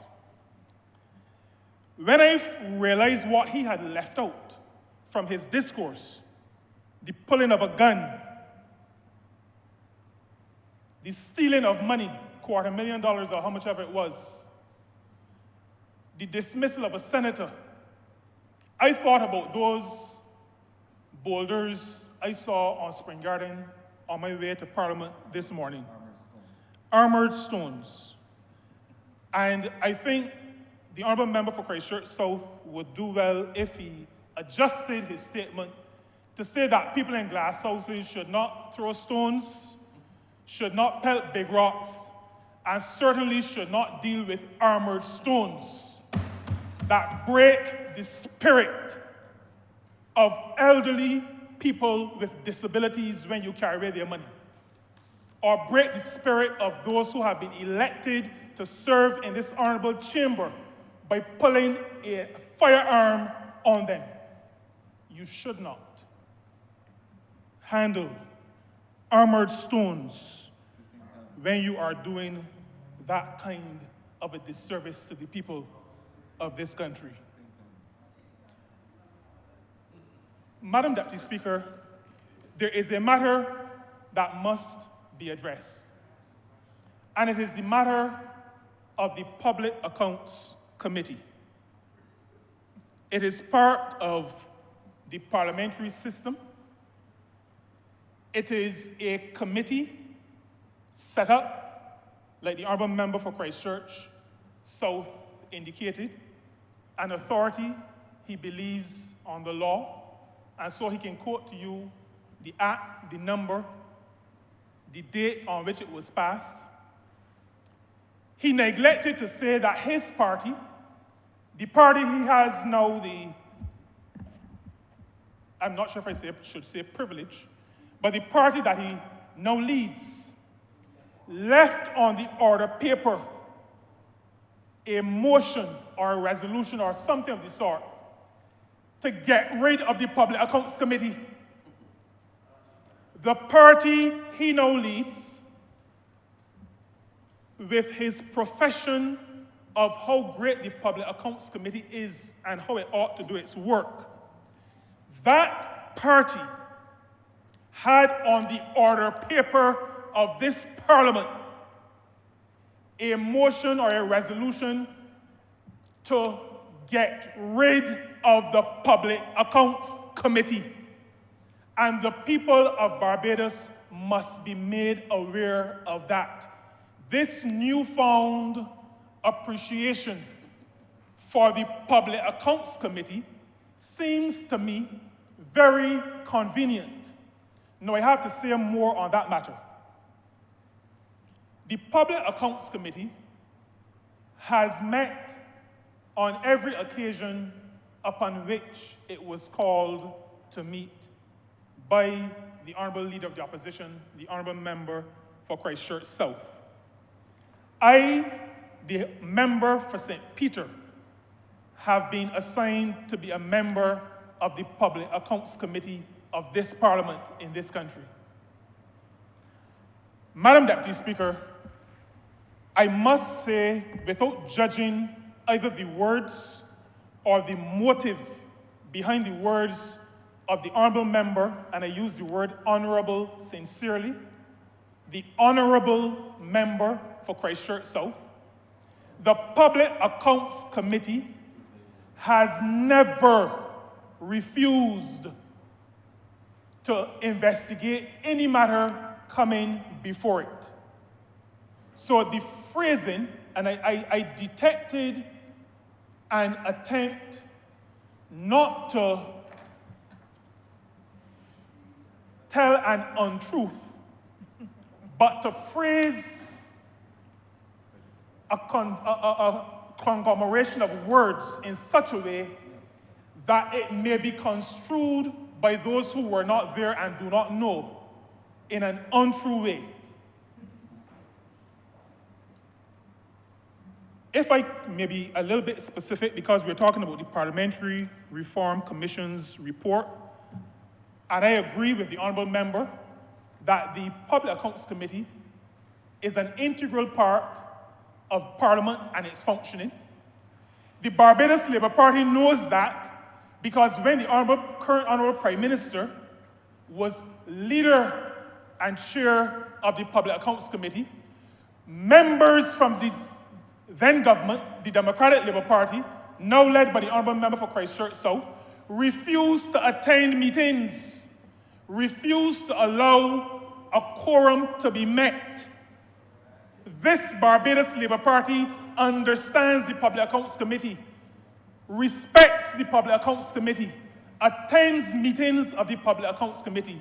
Madam Deputy Speaker, we understand its necessity We understand its role in good governance in this parliamentary democracy that we enjoy, and that this party has had a significant part in building.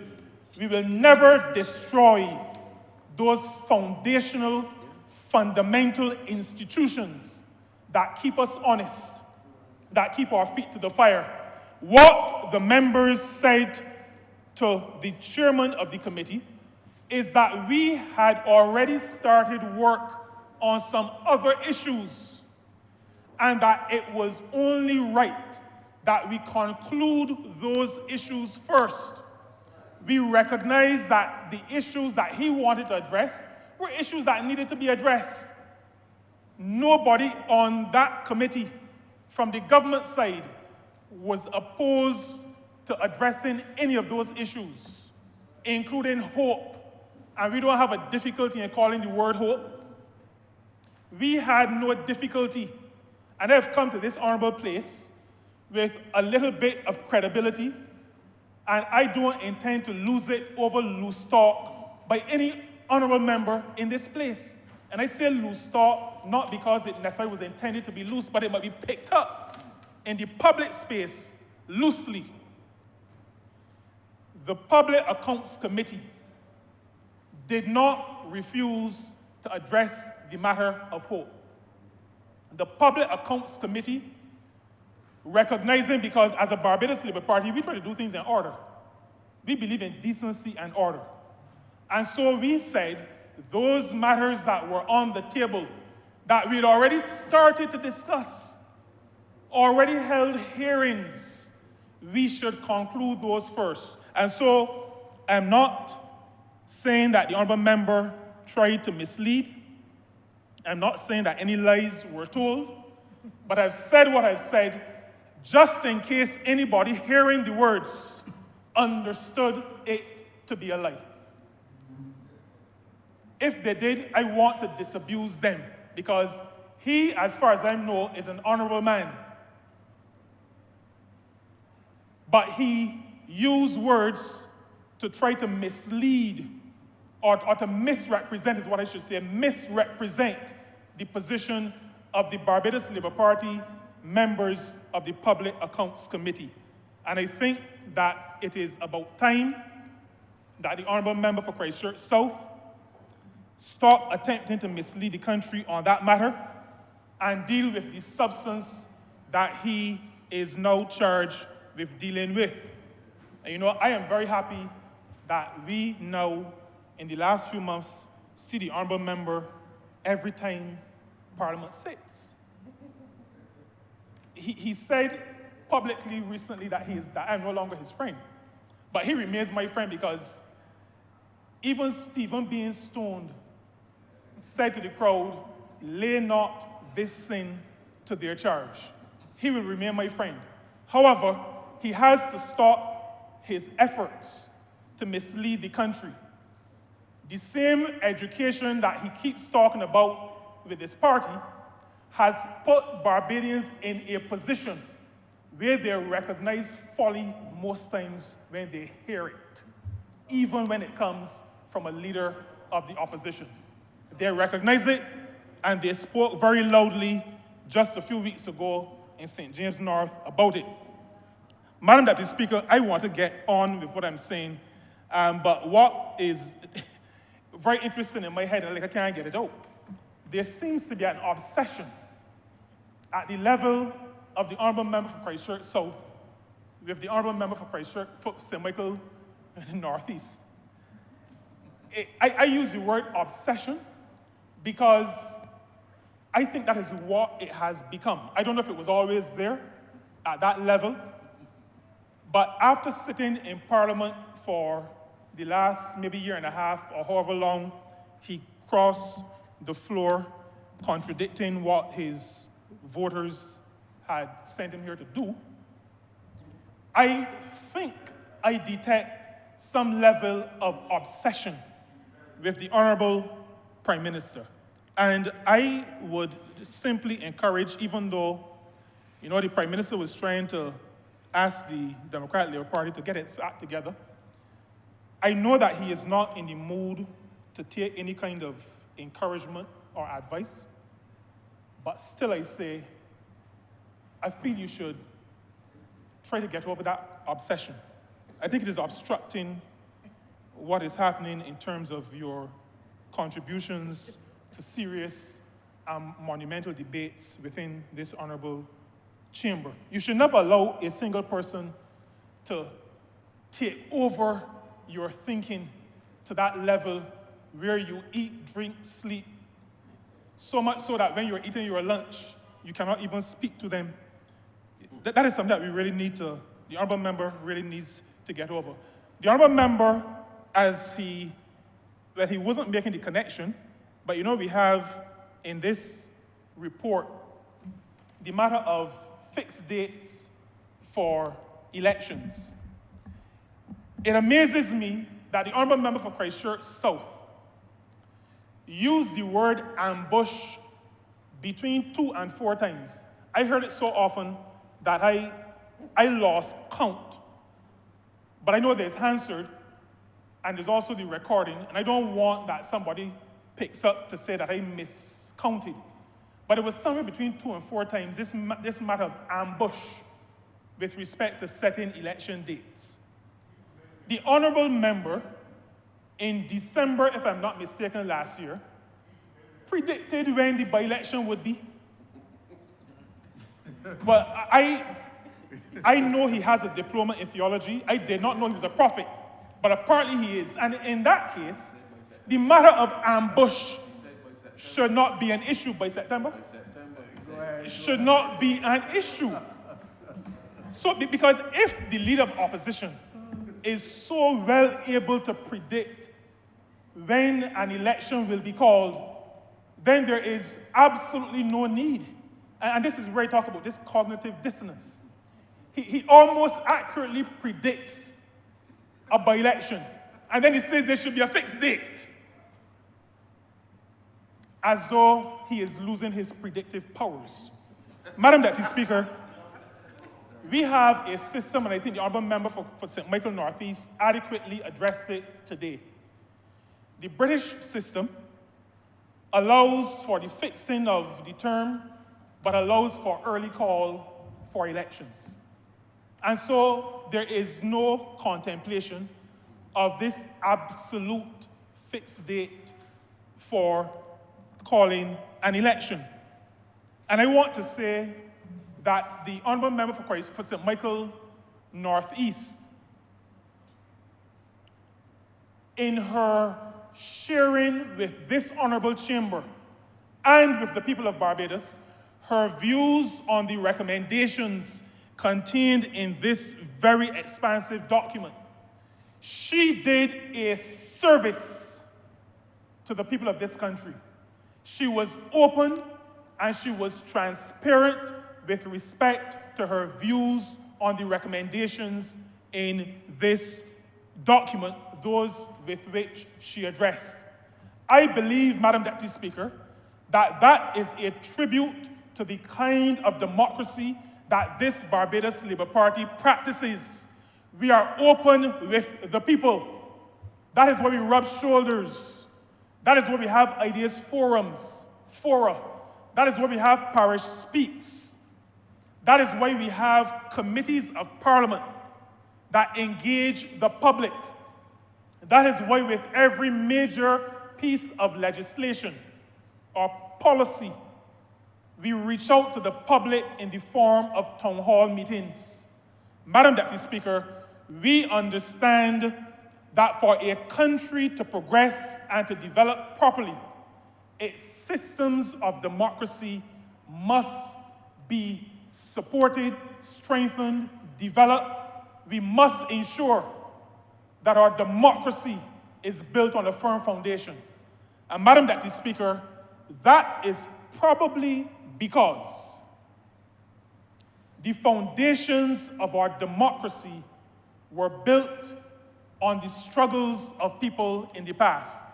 This year, June of 2025, we celebrate 2 significant anniversaries.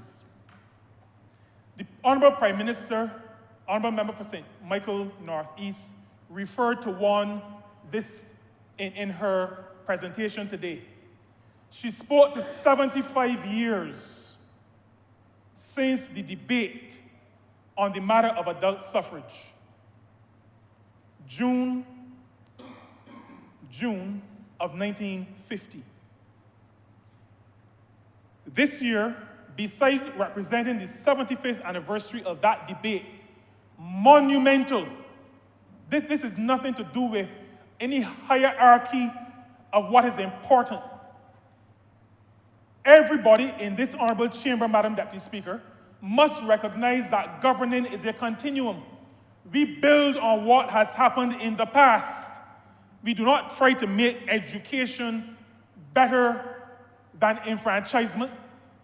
That is not what we are called to do.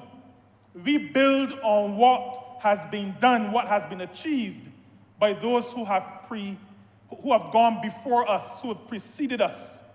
And so today, this month, June of 2025, we celebrate 350 years since the first organized attempt to create a system where the people of the country, the majority of the people of the country, were able to craft their own future.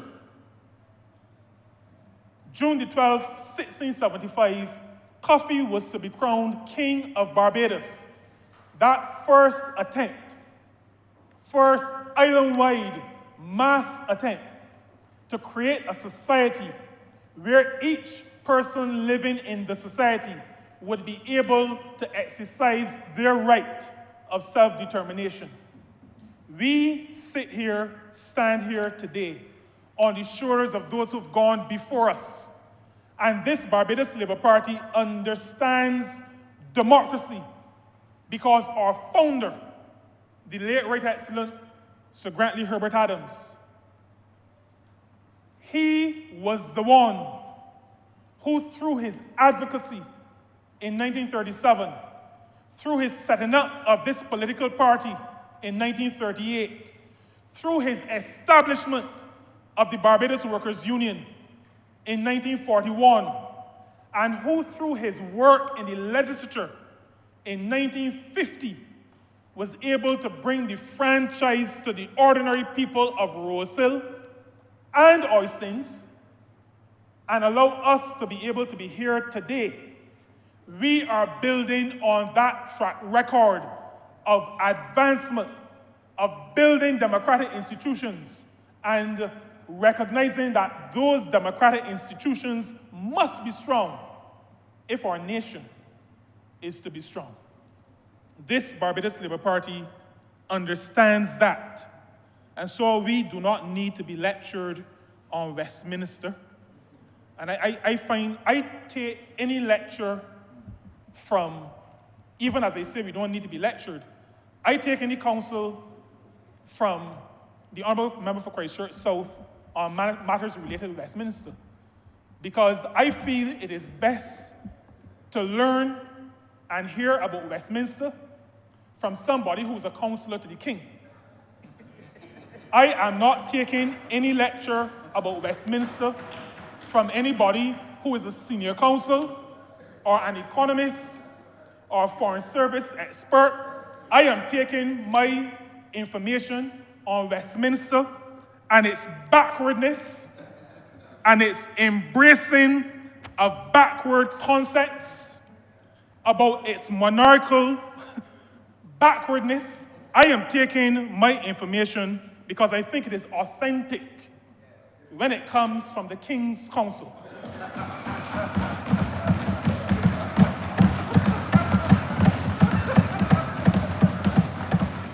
And so, Madam Deputy Speaker, when the King's Council says to me, through you, because he does not address me directly, when he says to me, through you, that there's a certain backwardness with the Westminster system, I say to the Honourable Member, that is the reason why we believe in this Barbados Labour Party that it's important both to have a Constitution Reform Commission and a Parliamentary Reform Commission. And we accept the report of the Parliamentary Reform Commission today. We debate it, we start to debate it in the House today, not as our policy, but as the amalgamation of the thoughts and the views of those who have been tasked with being commissioners and those who have contributed to the work that those commissioners have done. We live in a republic. We live in a republic, and I think we should allow all King's Councils to recognize that we live in a republic. And that living in a republic is not dependent solely on what is referred to as a Republican Constitution. We have a Constitution. That Constitution allows us to live as a republic. And we live in Barbados as a republic. We will celebrate 5 years next year, and I hope that we will celebrate it well. Whether or not the Honourable Member for Christchurch South is in this chamber, I fear that he may not be. But whether or not he is here, just like the Prime Minister, the Honourable Member for St. Michael North East, spoke about former presidents and former governors general, I believe that former leaders of the opposition should also be invited to celebrations such as what we will have next year. And if I will say to him, Madam Deputy Speaker, that if all the rest of Cabinet opposes me, I will fight on his behalf to make sure that the former leader of the opposition is invited to our celebration.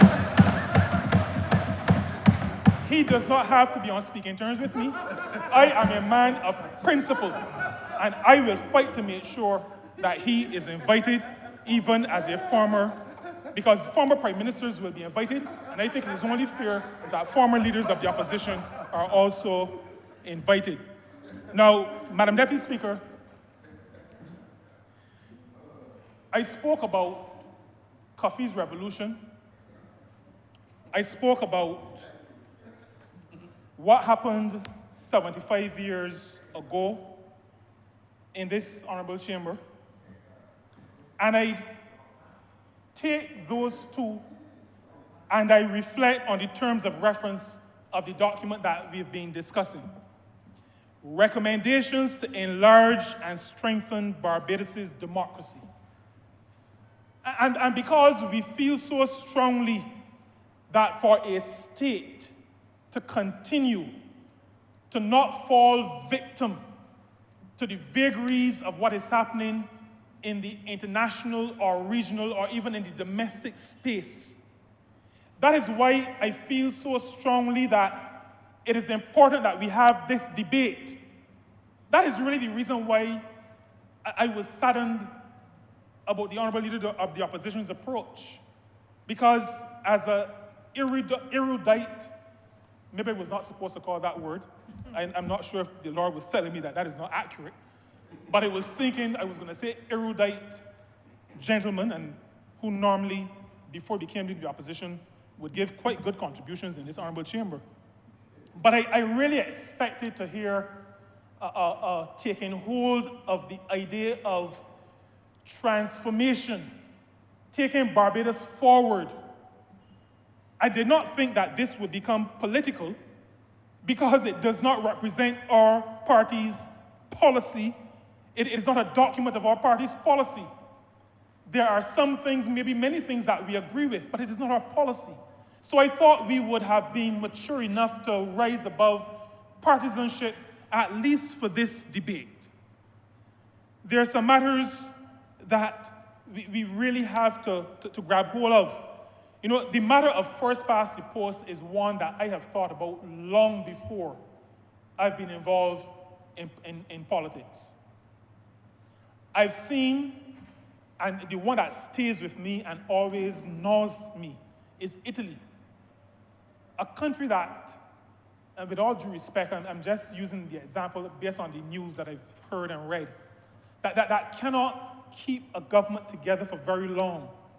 Those things do not portend well for large countries.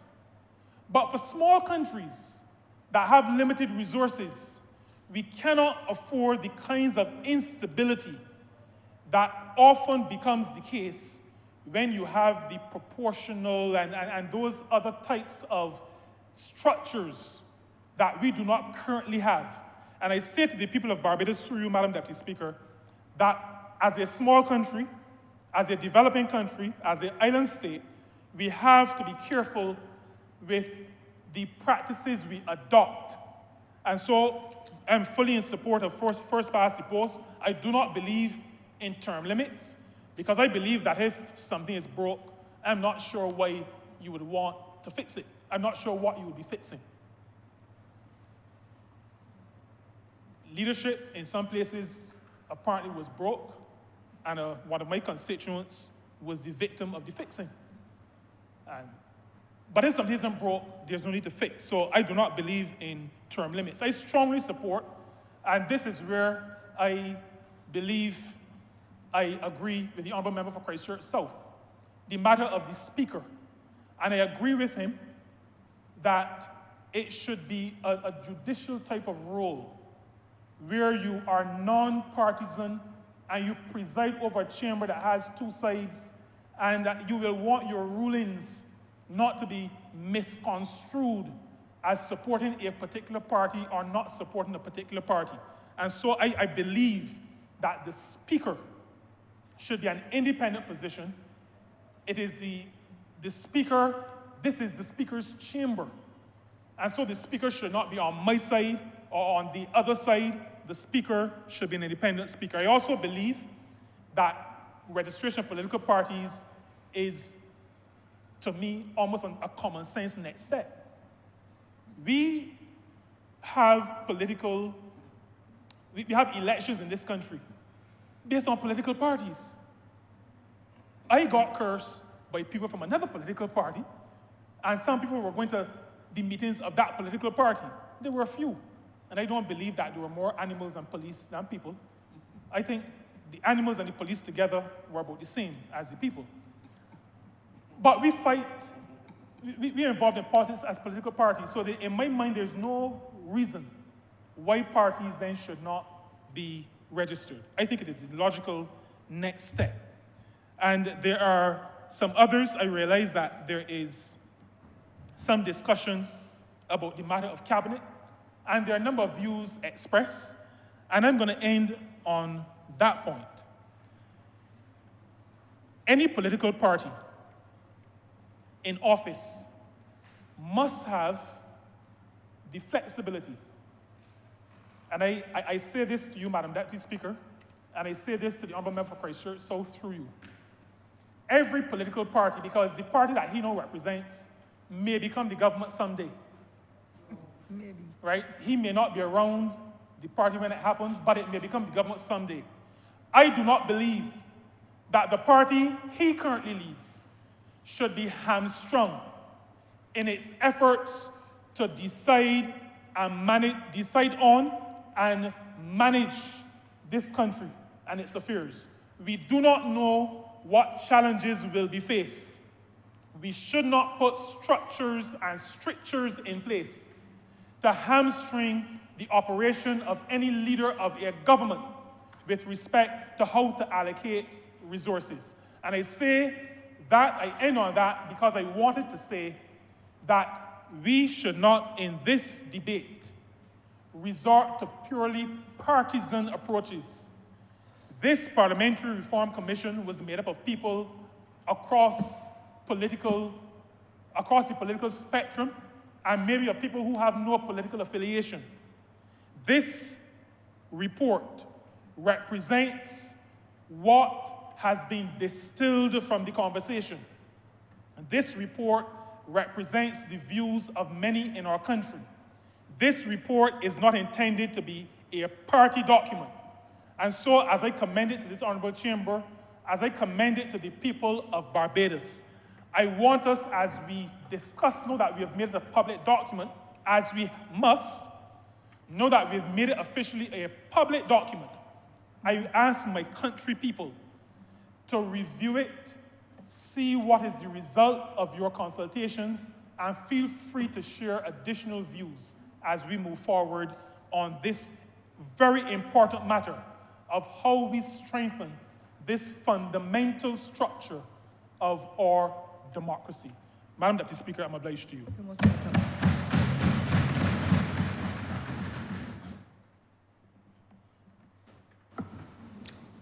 Thank you, Madam Deputy Speaker. I think this is a good time for me to move the postponement of this particular resolution. As we stated earlier, we're likely to do this next week, and I therefore beg to move the postponement of the resolution until next week. Honourable members, the question is that there be postponement of this resolution until next week. All honourable members in favour, please say aye. Those against, please say no. We think the ayes have it. This resolution is postponed until next week. Madam Deputy Speaker, recommittal government notices.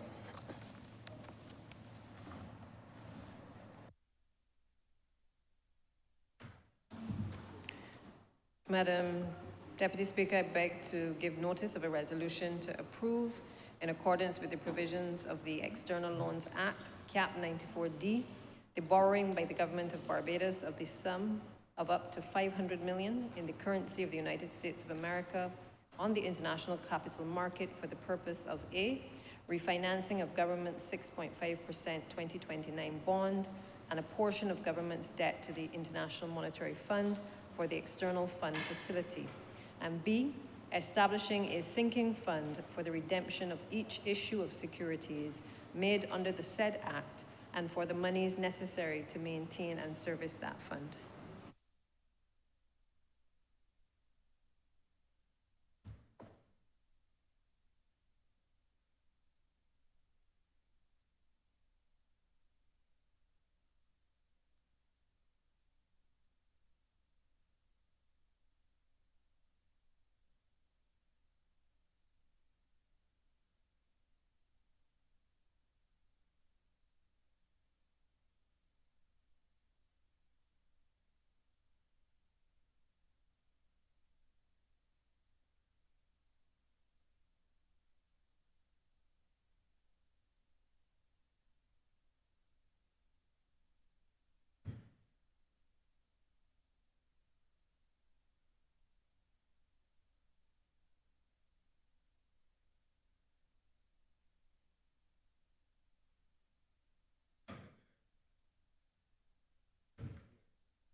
Hey, Joe. Hey, Joe.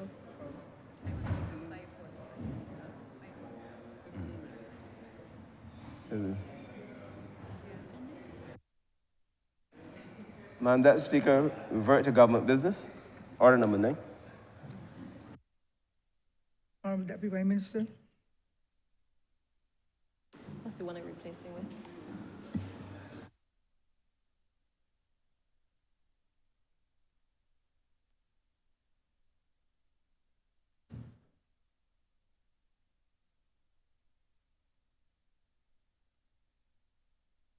Right. Yeah. Madam Deputy Speaker, I beg to move the withdrawal of resolution order number 9, notice of which was given on the 23rd day of June 2025, and to replace it with the resolution of which I gave notice of today. Honourable members, the question is that resolution number 9 be withdrawn.